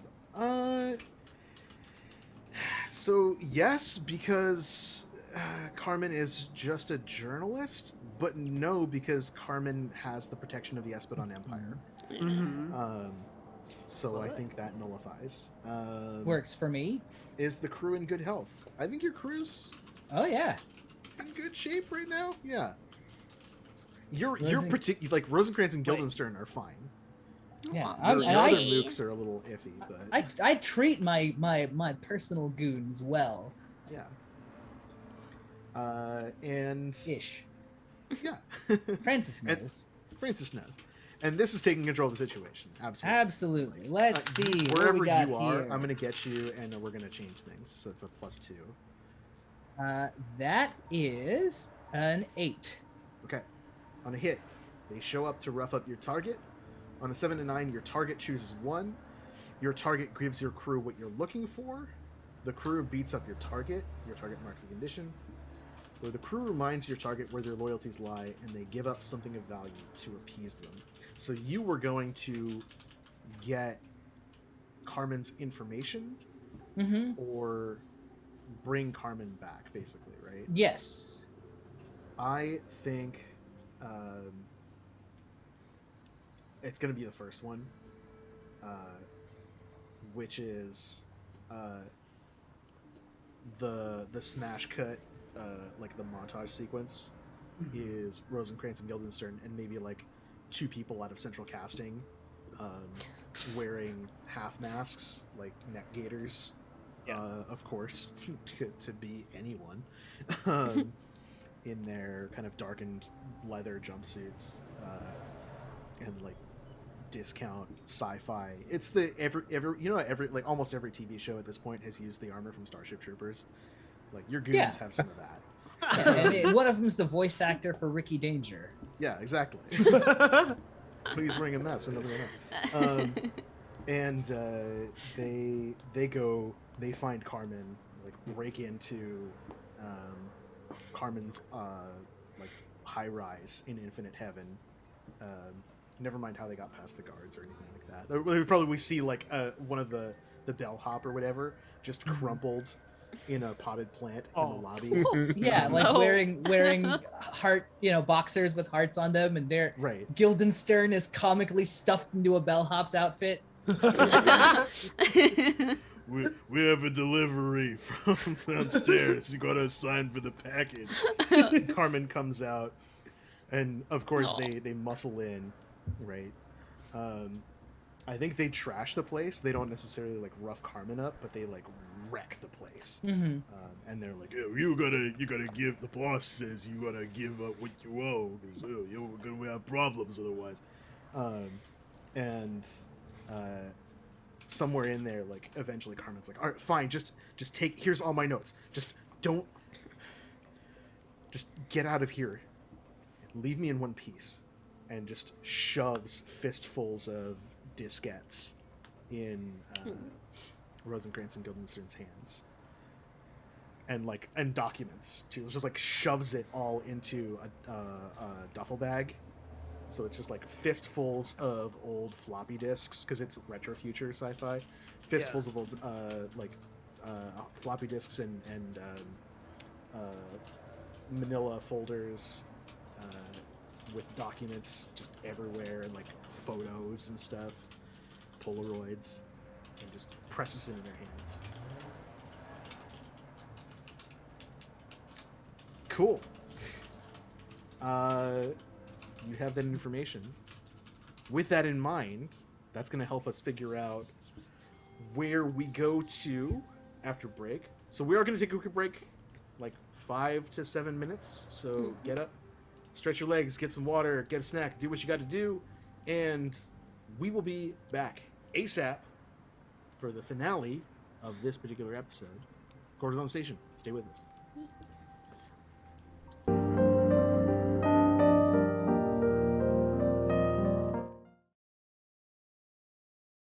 Hello, everybody. We're back from break. We had some stretches. We had some chats. We did our thing. We hope that you did too. And we are gonna get into the end of the episode where all the fun meat and potatoes is gonna be. So a lot's going on. A lot's going on in this episode, and we're gonna see how it all resolves. There's going to be some chaos for sure. So before we went to break, Prince Ismail sent some goons to extract information from Carmen, the gossip columnist for the Infinite Heaven Inquirer, and through threats and violence, acquired all of the information on all that blackmail on Nikhil. So when Prince Ismail promises that he's going to take care of something for you, he means it. So we'll see what happens. But another thing that happened before we went to break is that Kideya processed some feelings and was like, well, what is my place here, right? Where am I? Where do I belong? What do I want out of life? And what she sort of landed on was that she needs a rival, right? But also a rival to love, or a love to be a rival with, something like that. So she's rolled a very, very high number, which means that she gets to set a scene where she follows up on that information. So tell us what the scene is where you follow up on the information about trying to find love with Prince Ismail. Nice. I guess, JR, what is Ismail doing that I can interrupt? Ooh, I mean, you name it. Like, I can be going over the information. I can be giving secret instructions to Rosencrantz and Guildenstern. I can be online shopping, trying to anonymously order some good stuff to make Kiran's apartment actually actually livable, because I assume that's where you're Prince staying. Ismail's hiding out. Amazing. I do love the idea that we have become like tenuous friends, you know? Yeah, Yeah. I do as well. Like we're on the lam, and like you know, station security is like, there's no way they'd go back, but we're reusing the sets, so obviously this is where we are. Okay, we're that's definitely my favorite. Yeah, you were just chilling out at Kieran's place because it makes sense that Kieran would be like, I mean, he's at my place right now. I can be going over the blackmail info there, you know, Yeah, that's fun. while putting together some space IKEA furniture.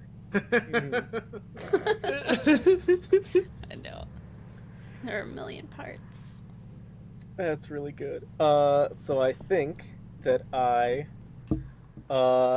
just open the door and come in without knocking or anything. You know, do you have a door that can be like thrown wide so it bounces off the wall, or is it a slidey space Oh my door? god! Oh, I mean, like, who says a sliding space door can't be thrown Thrown off? off. Like, maybe you hear the beep beep of like it's about to open, and it's just crash. Rip Just it the off. two hands pry it Yeah. open. And like Prince Ismail's hover assistant drone like has some of the information just like displaying, so like incriminating evidence on Nikhil scrolls past, while the robotic voice is like, now insert peg A into hole E. Nice. And Kidea comes stalking into the room. And what are you, like, on a couch? What are you doing? I think Prince Ismail is in a tank top right now, and has a bandana wrapped around his head that his neck that he occasionally uses to mop up the sweat. That is definitely building up from putting together this end table. Uh-huh. Well, Who knows? we've only seen Nikhil's apartment, I think, like once when Kidea was over, and it was kind of sparse. Oh, this is Kieran's apartment. This is Yeah. Kieran's apartment. Oh, it was Kieran's apartment. Mhm. Oh, so Kieran, tell us what your apartment is like Yeah. and why it needs an extra hand. Yeah, I think. Oh, I'm gonna will something weird into something that I hate, but I think Karen's apartment, because she doesn't really stay here too often, right? Like her whole thing is that she's like she hops around. I think like this is an apartment that maybe to like add to like we're kind of on the lam and stuff like that. This is an apartment that some billionaire gave to her when she was like, you know, like, oh, I just want to have like a fun trip. Oh, you, and then like wooed him, and it's all like, I'm gonna give you the world, Karen. It's like an apartment would be nice. And I think it's decorated like you see like, okay, hear me out. If this aesthetic makes sense to you, Sure. like social media hustler dudes, you know what I mean? Like everything's kind of like sleek and black and lifeless, and you're like the person who lives here, huh? There's an Eames chair. Yes. You're like, what? Do you live here? Do you enjoy this? And they're all like, rise and grind. And I'm like, okay, you know? Rise and grind. Black furniture, Yeah. black curtains, like hardwood, that kind of dark stained wood, chrome, like kind of wood and stainless steel, like repurposed stuff, but not in a quote unquote girly way, right? Yeah, yeah. This is hustle culture. We trade in NFTs. Yeah. Not hard femme Instagram culture. Good. Yeah. I'm building the most femme like Baroque love seat you can imagine. This is good. Yeah. And I think like, Exposed brick yeah. Yeah. that's been painted black. Yeah. That's it. It's like everything was bought out of a catalog. Yes. Yeah. Like, why would you furnish? You would just buy out of a catalog. Right. Yeah. Okay, that's the vibe, because I think that's Furniture, the whole point. that's money you could be investing back in the stock market, bro.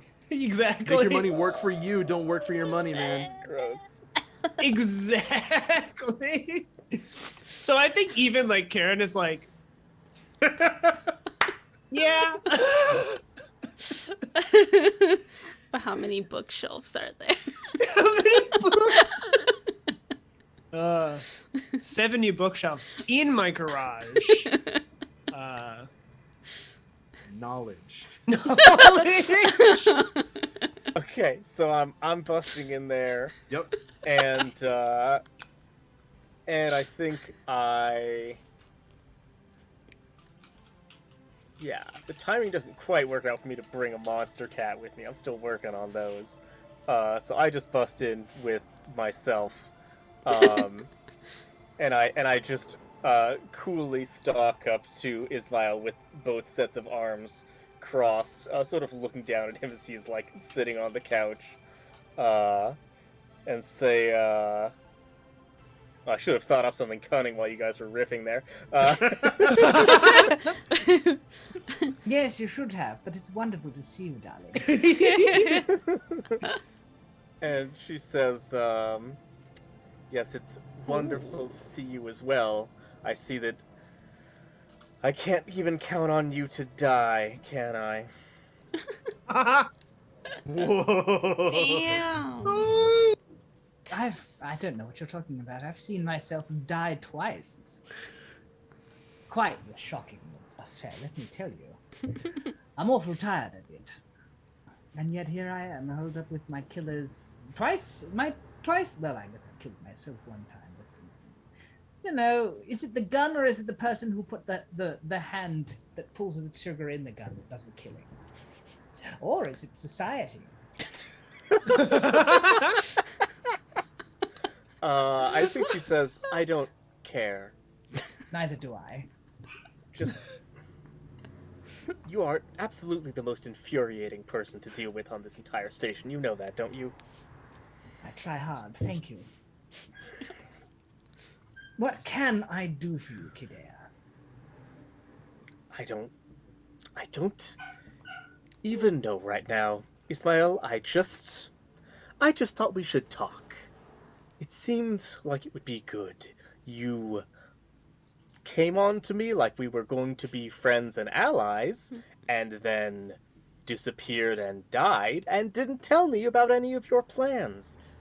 I have to admit, that stung a little bit. Yes, it stung also to find out that when I died, you weren't there at my funeral. That you didn't know I was dead until weeks after, when you just carried on as though I had been fine. I had to learn that you were carrying out a raid on the Tesoros Combine. Now, I might have told you, but that is a chance. There is a chance I might have been found out. A golden opportunity wasted. For all the good that did. That is my one regret about my time, not telling you. Well, I suppose it is good to hear that you can have regrets. Oh. And I think that might actually activate one of my moves. Ooh, baby. Because I have Tell Me Everything. When you offer to take the burden of someone's guilt, advise them on how to redeem themselves. If they do as you advise, they clear a condition. If they reject your advice, they mark a condition. Oh my god. So I think, love it. yeah, I think just the slight admission that you could have been in the wrong is actually mollifying to her. And so she says, it's nice that you're capable of feeling regret, Ismael. But I think I've learned my lesson about oaths sworn in private, and I have to say, I do like what I hear about your current plans right now. So, I think it's possible that we could work together again, in some capacity or another. She looks away like a tsundere, and says, but if I'm going to get in bed with you again, you're going to need to show your support and show our partnership publicly in a way you can't take back, in a way that you can't just get killed about and then forget. Are you If you're- demanding what you deserve? I could be doing that too. Fair? I mean, you're offering advice, right? That's sort of like the plan of action. Like, well, this is, if you want to kind of clear your whatever guilt you're feeling, this is what you can do. But it sounds also like you're telling, like, hey, I want this. Yeah, I deserve yeah. that. Cool, let's do that. Are you offering anything of value in return? I think so, because I'm offering like sort of a resumption of our alliance slash relationship type thing. Mm-hmm. Do they love you in this moment? It's complicated. That's fair. I'm gonna go with not in this moment. Yeah. There's too much conflict, right? We can Yeah. see the conflicted emotions on Ismail's face. Nice. And are you keeping your hands clean? My hands are clean. Right. Wait. It could be a lot dirtier. Literally and metaphorically, absolutely. Yeah. I don't know that we give you the +1 for that, That's fair. per se, because like you, I am coming here myself and stuff, yeah. right, Mm. and you are being very direct about this. Mm-hmm. Let's sort of think Alright. it's a +1 plus whatever conditions you have marked. Yes, let's double check what I've got. Ooh, so mad. Yeah, I have a lot of stuff marked. You're very close to melting down, as far as I recall. Yep. Oh, I have a -2 to demand what I deserve. Ooh. Oh, yes. Interesting. Okay, this is wild. My. Welcome to conditions. So. I'm gonna say in that case, it kind of makes a little more sense to me that I wouldn't just absolutely flip out based on this. Maybe I kind of do want to do the tell me everything trigger then, because that one doesn't have a possibility for me to instantly melt down as a result. I don't Well, you know don't. that. You won't yeah. melt down through demanding Yeah. what you deserve. Your target potentially might. Oh, it gives it Yeah, him. a I might condition. mark a condition or whatever. Okay, okay. Sure, So let's see what both it things are does. true. Like you're still Yeah. triggering your move of like, hey, here's the advice. Oh, I could give you a condition and then immediately take it back. That's fun. Yeah, which is interesting. All right, so let's roll this with a -1.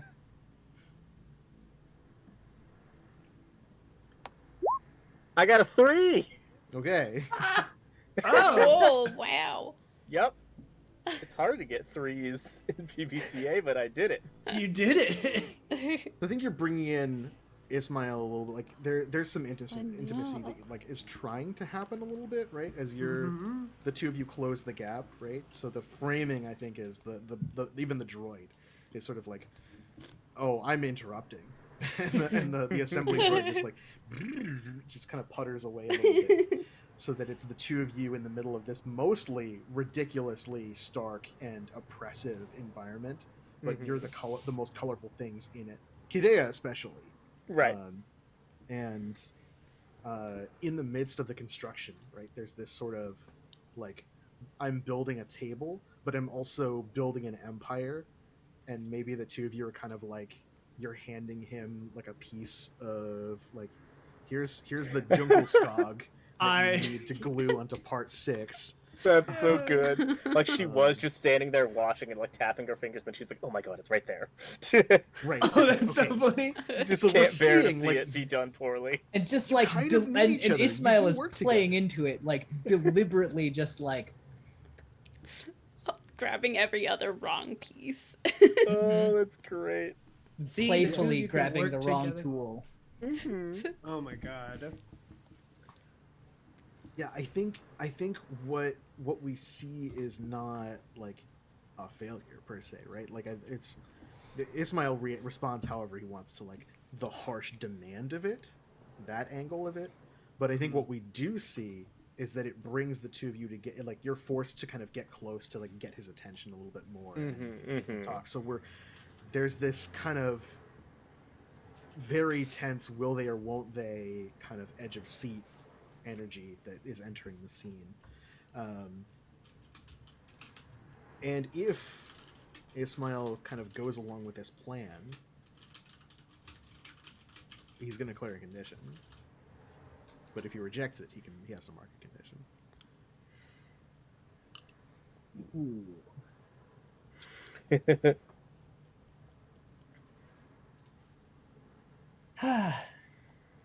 Kidea.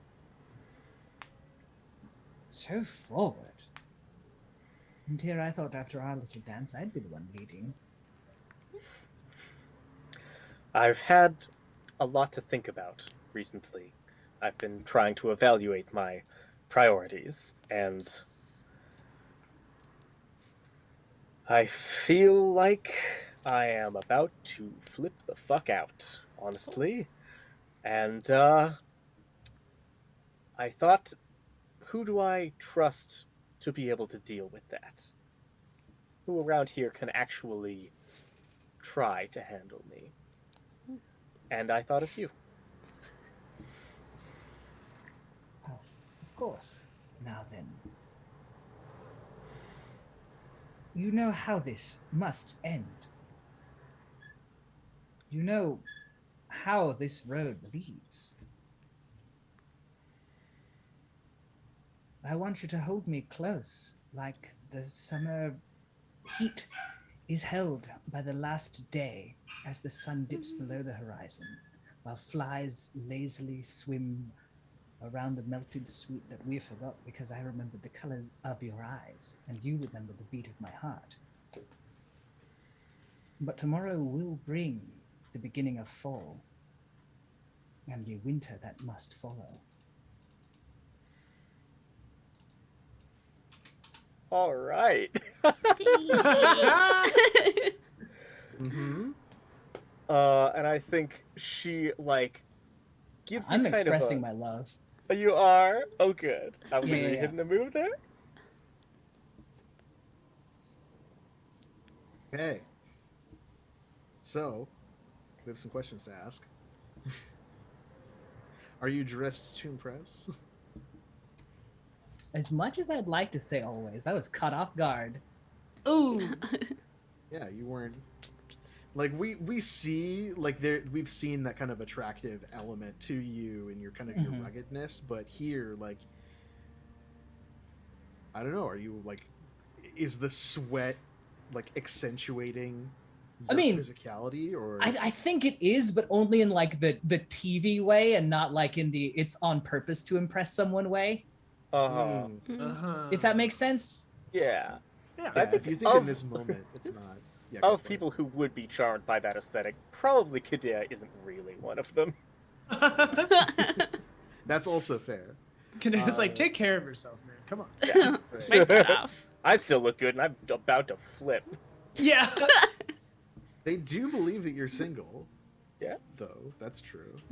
And you are taking control now. Always. So it's a +2, plus whatever you have as conditions. That is a 13. Yo! Oh, Okay. here we go. Awesome. So in that case, I either give myself to you or reveal a secret I probably shouldn't.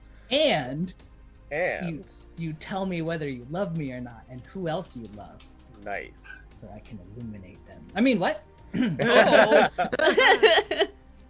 Burn great. him up. So I think you are you're like reciting this poem very passionately. Whoa. Your eyes are shining, and then one of her small hands just reaches down and covers your mouth. She says, Whoa. I hate human poetry. What brings you here? It's so inelegant. Please, just I'm sure that works on everyone else, but I don't need to listen to your voice right now. And then with the hand on her on your mouth, she like pushes you down and starts clambering over on top of you on the ground.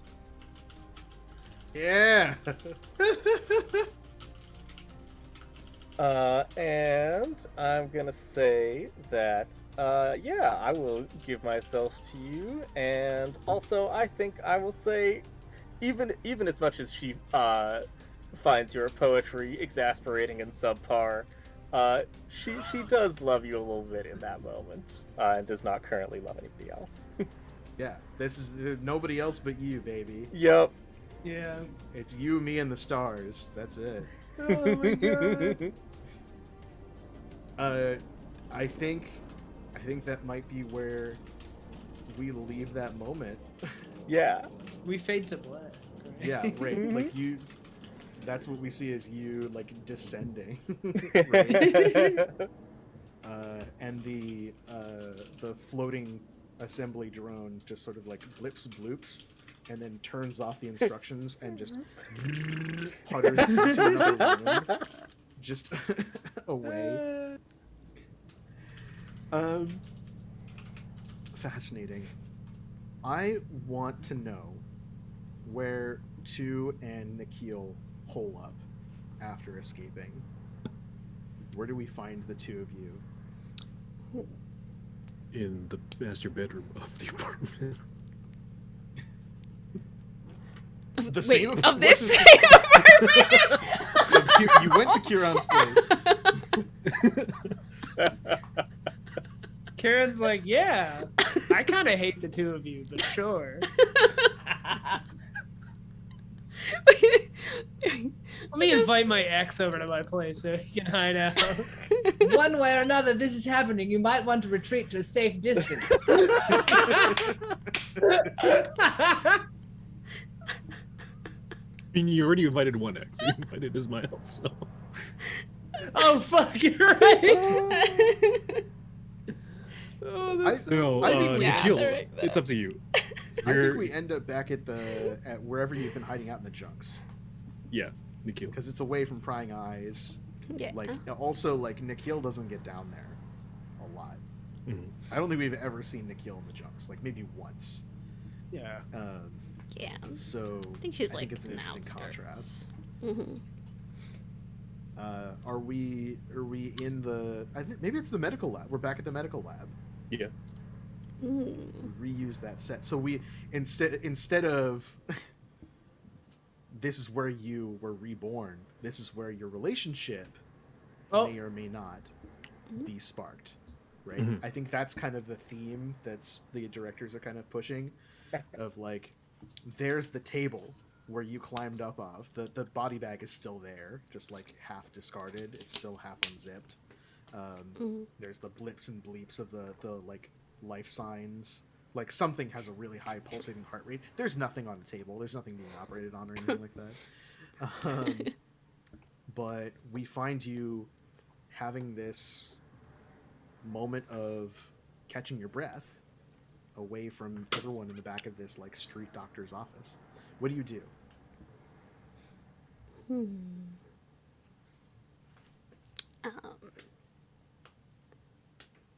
If you needed a kidney, we could just gone to an actual hospital. You could have just asked me instead of bringing me here. I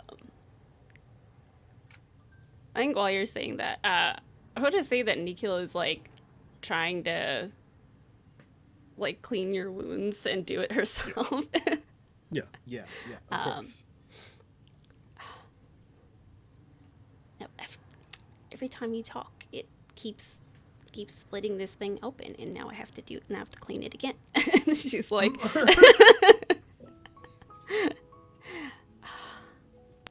look at what they did to you.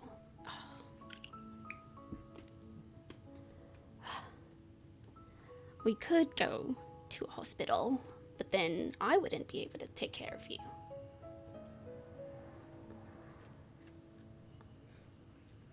This is rare tenderness that we don't see from Nikhil often, Yeah. and certainly haven't seen in many episodes. This sounds to me like you're sharing intimacy. Yeah. Is Nikhil currently your love? Yes. Yes. Okay.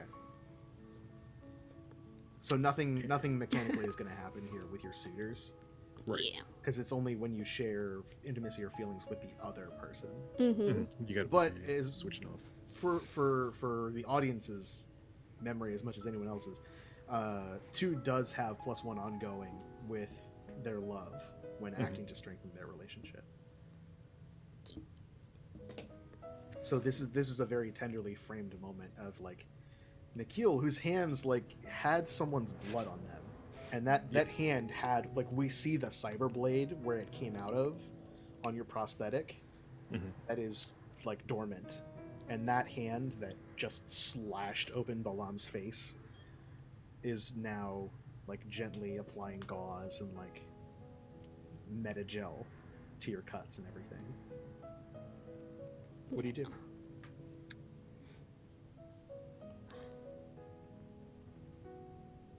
Thought you were done with all that when isn't that what you said when I brought you the puck? She's like, hold still for a second. Or does dying kind of cancel that? I keep telling you, I didn't actually die. Apparently, I presume. Yes, I was trying to leave that behind, and sometimes I think sometimes you have to do things you don't want to break those bonds.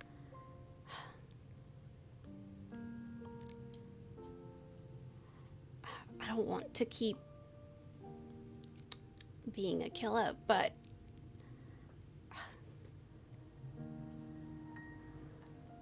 our lives keep bringing us back to that. And I can't just watch the people I care about be torn apart in front of me and know that I have the power to stop it and not do anything. I don't think that that's going to make any amends. You know, I thought about turning myself in so many times, but turning myself in doesn't bring back all the people I killed. It doesn't help their families. Most of them don't even know who did it. And even if I told them,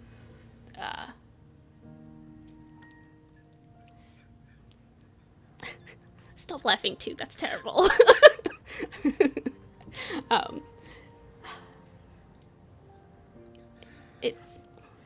I make more amends by being out here and trying to break down all these people who have power and who are the ones who hired me.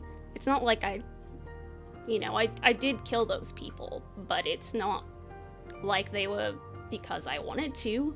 I just did it because this was the path that I was put on when I was really young, and then I became good at it. And so I just thought this was all I was good for.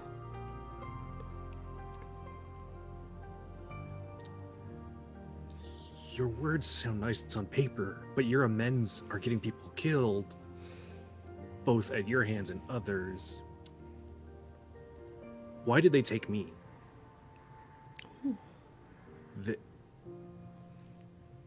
Because I know you? They weren't the same ones at the station. Yeah, they probably did take you because of me.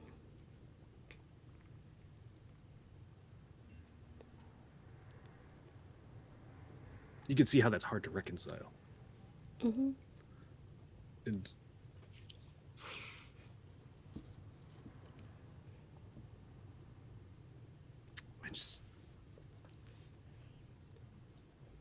I'm not any saint, as my aunts keep telling me. I tried keeping up with all of these schemes that everybody's running and tried to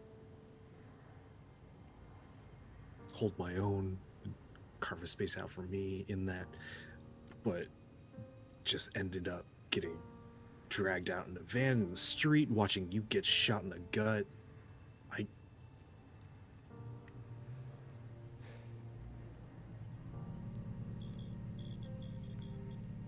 I'm so tired of being around people who keep saying they have good intentions but keep getting other people hurt. violence and using me to help them get hurt. And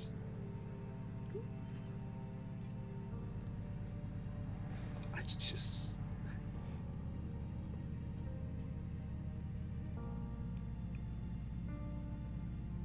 I don't know.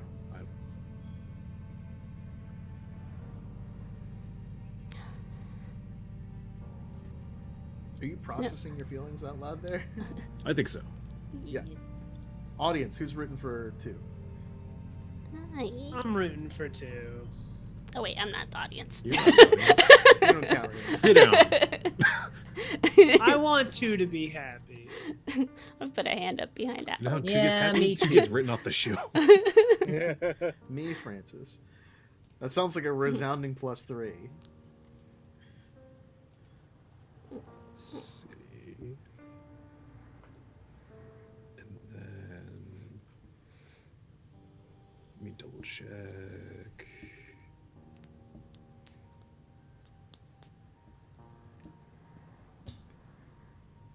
Nope, no relevant conditions. I don't think over the head.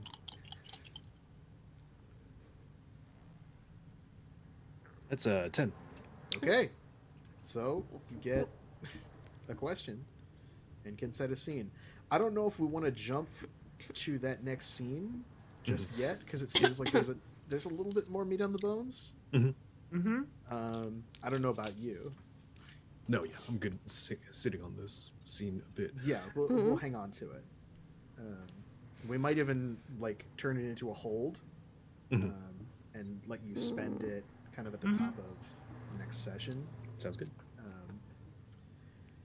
So, what do you want? The audience reveals a crucial event going on outside of you. The audience tells you how you can find love with a partner of their choosing, or the audience tells you how to get blank to blank. I want to know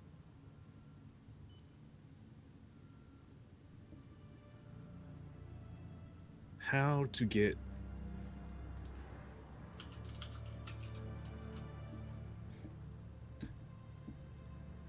the scheming to stop.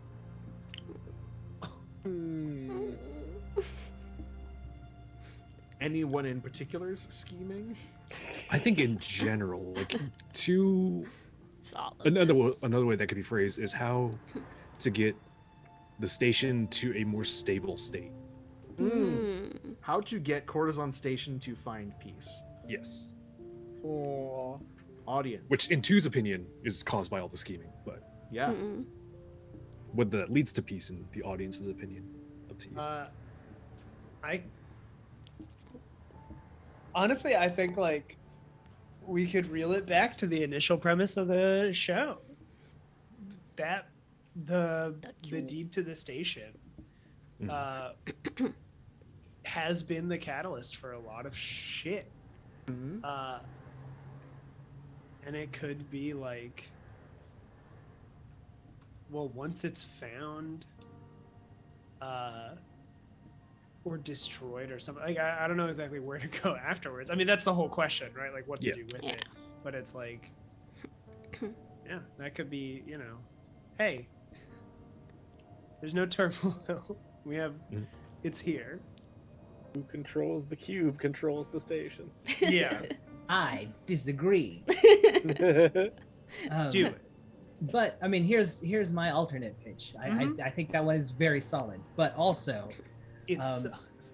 I think that the cube is important, but like even once the cube is found, like the other factions are still gonna like fight over it, and I think it's the factions themselves aren't balanced. They're the Espadon and the Tesauros. They kind of are.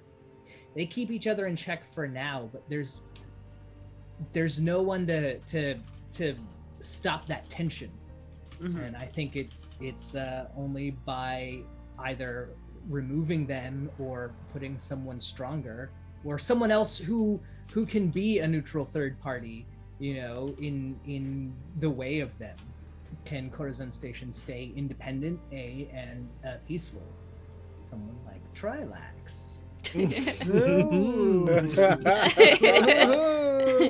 I'm in the audience this time, chumps. Amazing.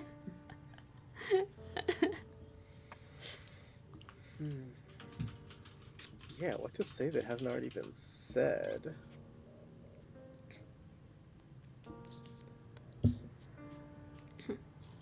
I think.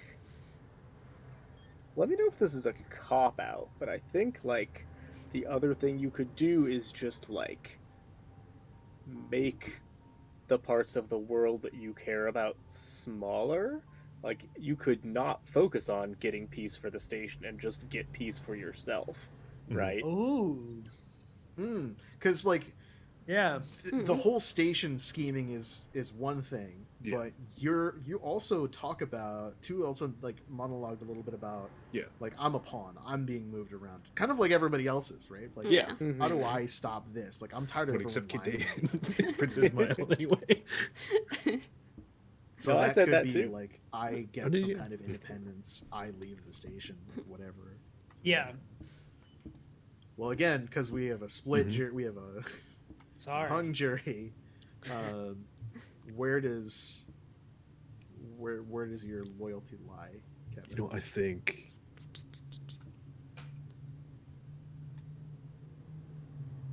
think speaking like in the meta, like writers rooming it, two is gonna go with like narrowing his concerns, like sort of like fuck all your schemes, but like for the sake of the game, needs to keep getting pulled into those schemes, Right. or else like characters just getting written off. Like nobody has a happy ending. That's not dramatic. But yeah, like two in this moment is like no, like I can't. Like I don't care about Princess Mao. I don't care about Kide. I don't care about the Edspedons. I don't care about the Soros. I don't care about Sin Problemas. I don't fucking care anymore. Like they can have security, they can have a little money, they can have the cubes. I'm not gonna try and help with their schemes by putting one of them in power anymore. I tried that. I'm done. I can't.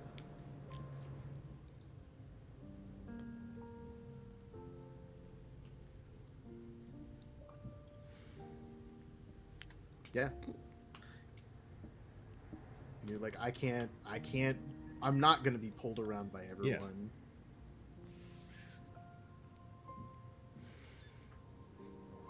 What does Nikhil do in response to this moment of like staunch defiance from two?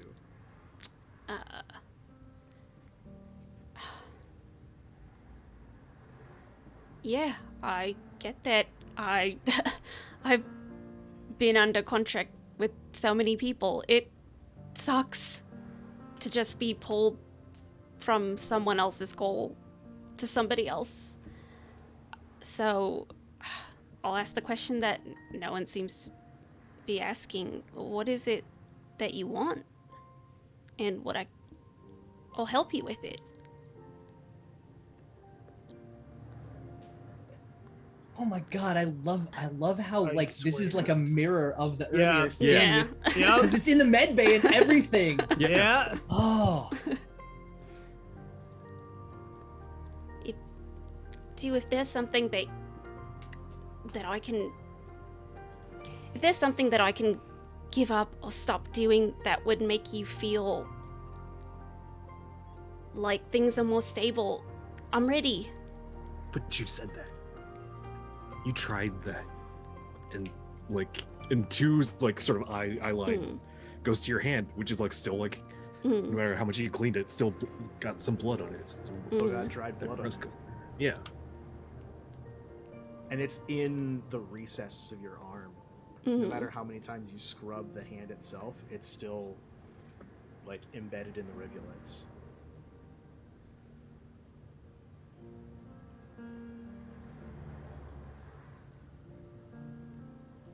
What do you do to either confirm or deny?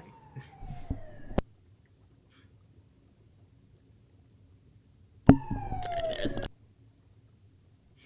Shit, it's the fuzz. Here they come. All right, pack it in. Sorry. everybody. I didn't see you. I don't know you. Nobody talks. Everyone walks. You're holding these dice for a friend. I've never vaped. What a statement.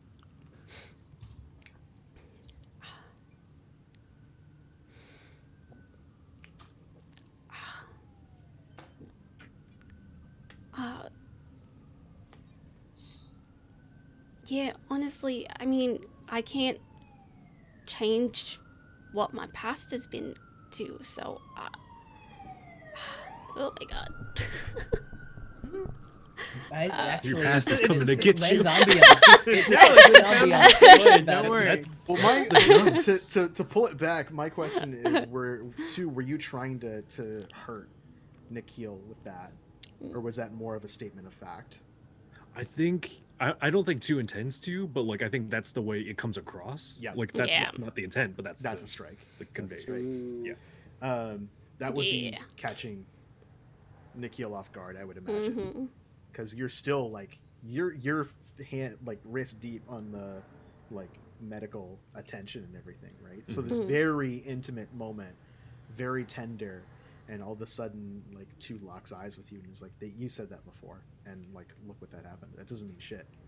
I don't It's believe like it. every time you apply the rubbing alcohol, it stings again. Like you're literally hurting him again. Right, Like in yeah, the smaller yeah. microcosm.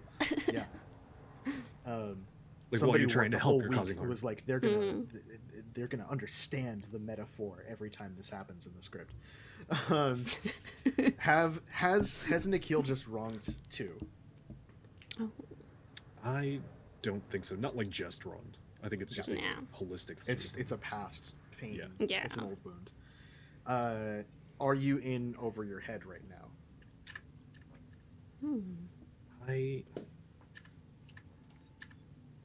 I think so in this case because he's talking about like all these schemes and like all these assassination things. Like that's like while he tried to keep up, like he found like no, like sit back down too. Yep. This is not. And while you're having this moment too, there's a news feed that is reflecting on both of you from one of the hollows that has, for some reason, like it's doing that kind of Blade Runner thing of like it's casting over your face, and the ticker tape is like horrific explosions rock Espadon consulate, criminals wanted for massive damage, station security warns, decks A through F have sustained life support damage, etc. It's like the explosions just like chained into a whole bunch of stuff. So it's when you're arguing, right, there is some serious tension to it, and like you like potentially could be caught any minute. Yeah. So that's a +2. Okay.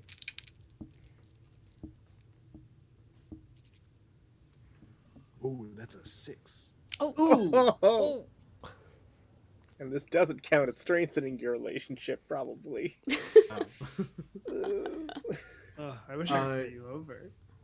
So you like spit that word out at Nikhil, right? I think it like physically hits Nikhil, right? Like it makes you pull back. Mm. And I think you see that Nikhil, I imagine that still hurts you, right? Because you're very up in your feelings right now of like, I'm a killer, I'm not a killer, I want to be different. I've literally just blown up a whole bunch of people trying to do something. I've tried to help you, and this moment that could have been very, very tender, that is still tender, is like, well, you're calling back on this thing that I'm trying to escape, right? I'm trying to outrun my past, and it's even here, even now, it's being put back in my face. Mm-hmm. What does that make Nikhil feel?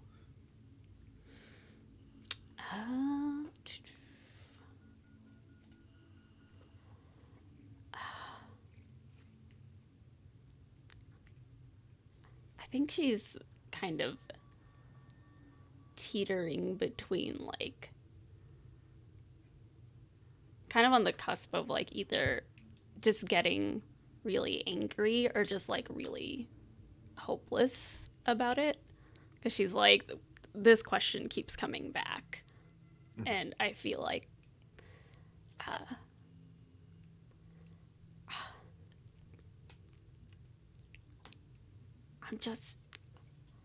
I'm just trying to do right by something. I don't know. I can't promise you things that haven't happened yet. Yeah, while you're trying to figure out what you want to say, Mhm. I think for two, one thing is like you see this clearly hit Nikhil harder than you thought it would. Yeah. Right. As soon as it's out of your mouth, it's that moment of like, oh, well, can't unring that bell. Oh. And maybe it feels a little good to push back and have some kind of like agency, like people are always up in your face, always up in your face. Back off, right? You get some breathing room for a hot second. While you're both processing what's happening, the door shifts open and we see Kiran enters. Ooh.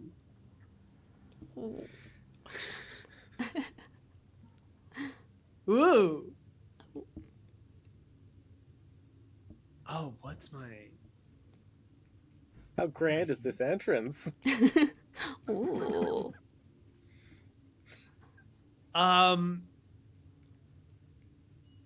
think it's like kind of...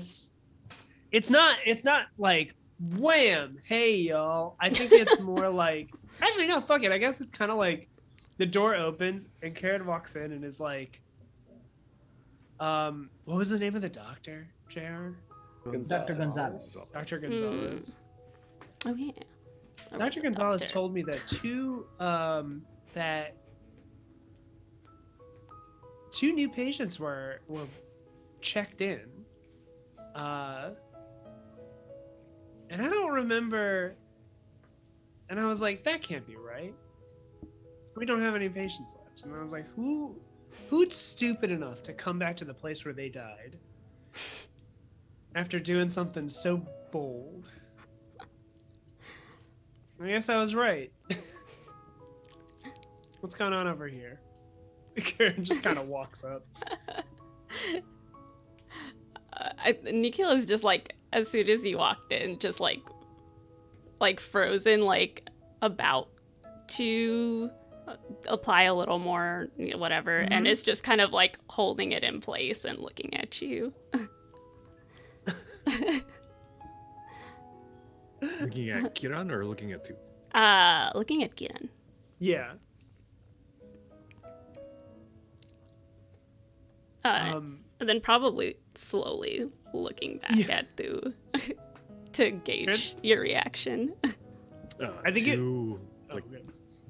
to cast his gaze away so that to not meet Nikhil's. Mm-hmm. I think like Karen like asked a question, and if it's like awkward silence, I think Karen's gonna be like, all right, I guess I interrupted something. Wow, Tu, you look like shit. You want to explain this to me at least? And I think like Karen also starts grabbing some medical equipment and is gonna try and help out. I'm gonna push this. Yeah. Yeah. You probably know better than Nikhil what to do too. Nikhil knows how to take bodies apart. Not put them back. Nikhil knows first aid, right? But Yeah. Kiran has done like vivisections and Yeah. autopsies and all kinds of wild stuff. So like you have a much more surgical, like there's a delicateness to it. I think that's very different. Where this is like tender, like you scraped up your knee falling off your bike, let me take care of it. This is very much like I'm going to very clearly take care of. It's more of a bedside manner. Oh my god. While this is happening, can I calm Kiran? Yes, of Kiran? course. Kiran, have you found them yet? It's time. Ooh. I don't think. Would I want to know? Is this like a secret, or are you just calming me and I'll just say this out loud? No, just like out loud. Oh, sure. I'll be like, I think like I'm stitching it up. I think like the line I said right before was all like, no, Nikhil, like this is gonna scar. like you're like, come on, no, and it's like kind of pulling on some shit. Oh, click. Oh yeah, no, they're here. Yeah, Tu's kind of fucked up. And well, Nikhil, you know. Yes. He's alive. Well, He's alive. He's still alive. afraid there's no time for healing. The time for action is at hand. We're outside whenever you're ready. All right. Yeah, just give me a second to close this up. And I'll like hang up, and then while I'm like close to Two's face, I think I'll like kind of whisper like, oh no, I lost it. I wanted to say something and I lost it. Oh no! What were Maybe you the audience doesn't thinking hear right what you before? whispered. Oh. Can it be I whisper something and then you kind of like Yeah, what's the reaction you want to elicit from? Yeah. Ooh, yeah. I think it's another like because we got off on a very bad foot, and I think it's I want it to be like a similar kind of like tender shock, you know, like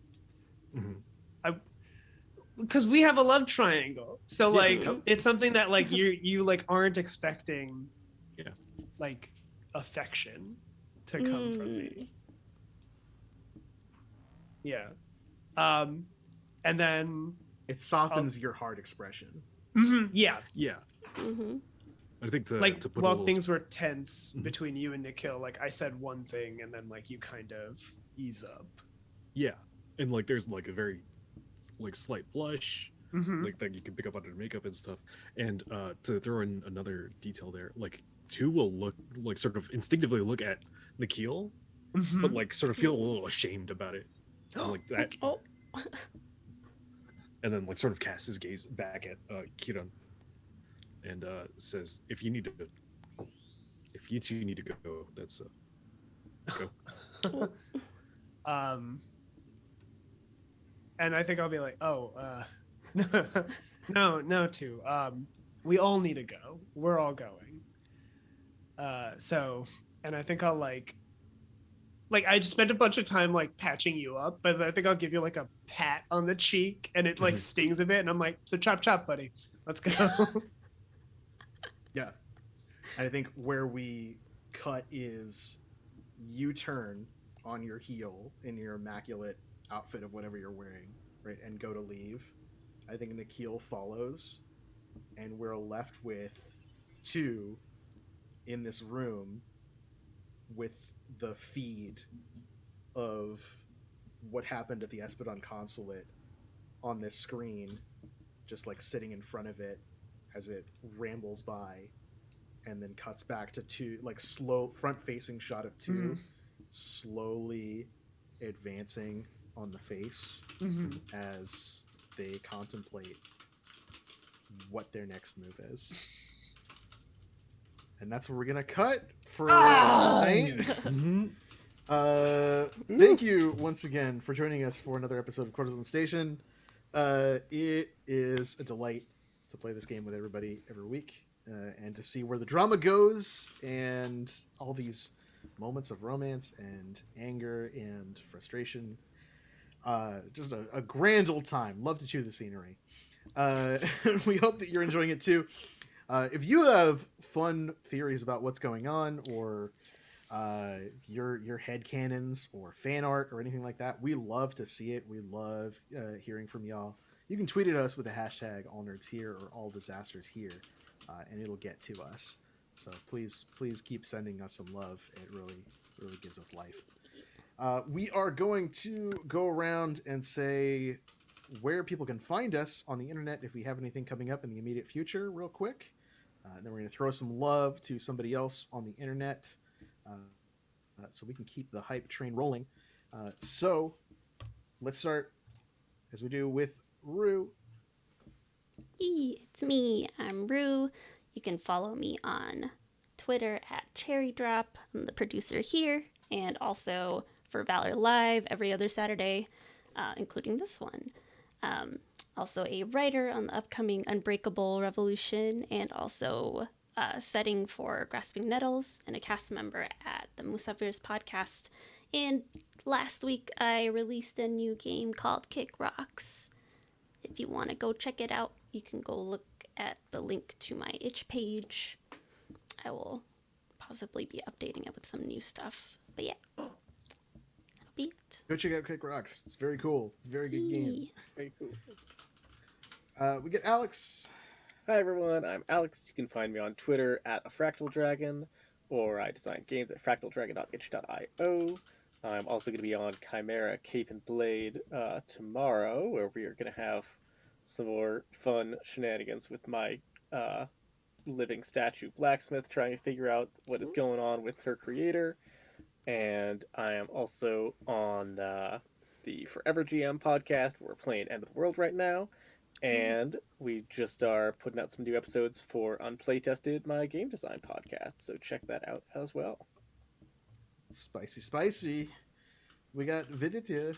Oh, it's me. I'm here being a crab.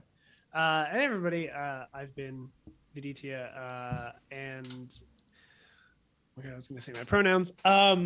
I don't know. I've been really bad about this today. Yeah, you can find me online at Viditya Valetti on Twitter and Viditya Valetti basically everywhere.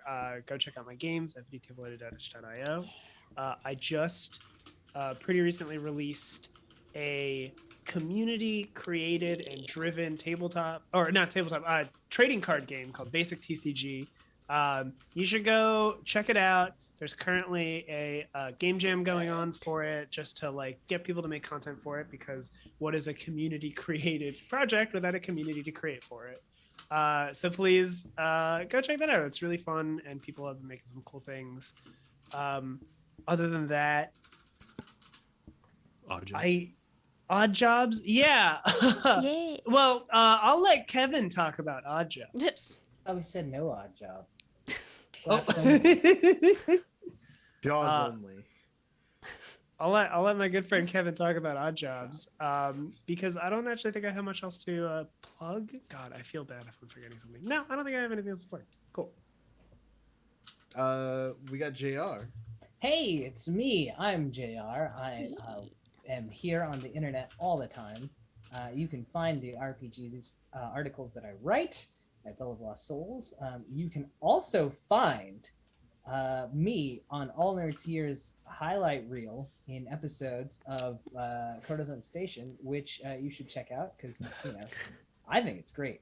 Am I plugging the show we're on? Yes. Is it self-referential like an Ouroboros? Yes. But I really like it, so please do that. And then once you're done doing that, because you got time, you only got so much time for doing internet things, you should also entertain yourself with some culture, some non-gaming culture. Weird. I don't believe it exists, but you can follow this link to go check out an actual a play, a theater play with some live chamber music accompaniment, but by a diverse collective of musicians and artists.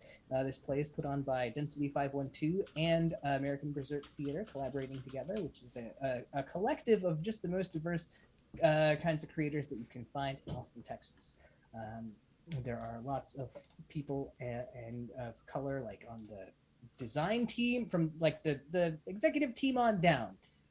So it is supporting queer, diverse POC art all the way down. Have a lot of fun. It's going to be fun. You can watch on YouTube and vote on decisions that happen. You get to see us kind of live have to deal with whatever you guys say, so it'll be fun. Check that out, and then unfollow Kevin at knit_neck on Twitter. JR doing the Lord's work and everybody else's work for them. We got Kevin. Hi, I'm Kevin. Do what JR said. Unfollow all my accounts. Report them, please. I am only on the internet from 5 a.m. to 1 a.m. daily. But more importantly, our friend of the show, Dominique Dickey, has a Kickstarter going on right now. Tomorrow on Revelation 3, which Viditya was on an actual play of earlier this week. It has 22 minutes to go. So oh my God, go throw your money at that right now. Please go right do. now. It's very cool. If you like this show, if you like this Space Station DS9 anti-capitalist kind of melodrama bullshit, you want that. Yeah. Yeah. Oh my God, this is rad. Okay, I'm backing it right now. Yeah, You should. It's super cool. You do very space station stuff. and you're kind of developing it over time. But if you have a one-shot game of it, then you're sort of developing only a very focused portion of the space station and telling some very tight stories. So if you like stuff like DS9, if you like Corazon Station, Babylon 5, all that fun stuff, definitely go check it out. Dominique's a fantastic creator and a fantastic person, and we'd really love to support more exciting indie marginalized creators. Please do it. Speaking of marginalized indie creators, my name's Simon. We're all marginalized indie creators, motherfucker. You can find me on Twitter at Lucha Libris. I write and publish tabletop role-playing games at colorspraygames.itch.io, including the recently released Bonfire and Blade, which is a hack of vampires and claymores, a rules light role-playing game. It's a Souls-themed game, so it's less about tracking your stamina bar and dodging and memorizing boss patterns, and more about exploring a ruined world and trying to save it or succumbing to despair. Wouldn't happen to have anything to do with current events at all, would it? You can check that out on itch. I am a moderator and a member of Magpie Games curated play program.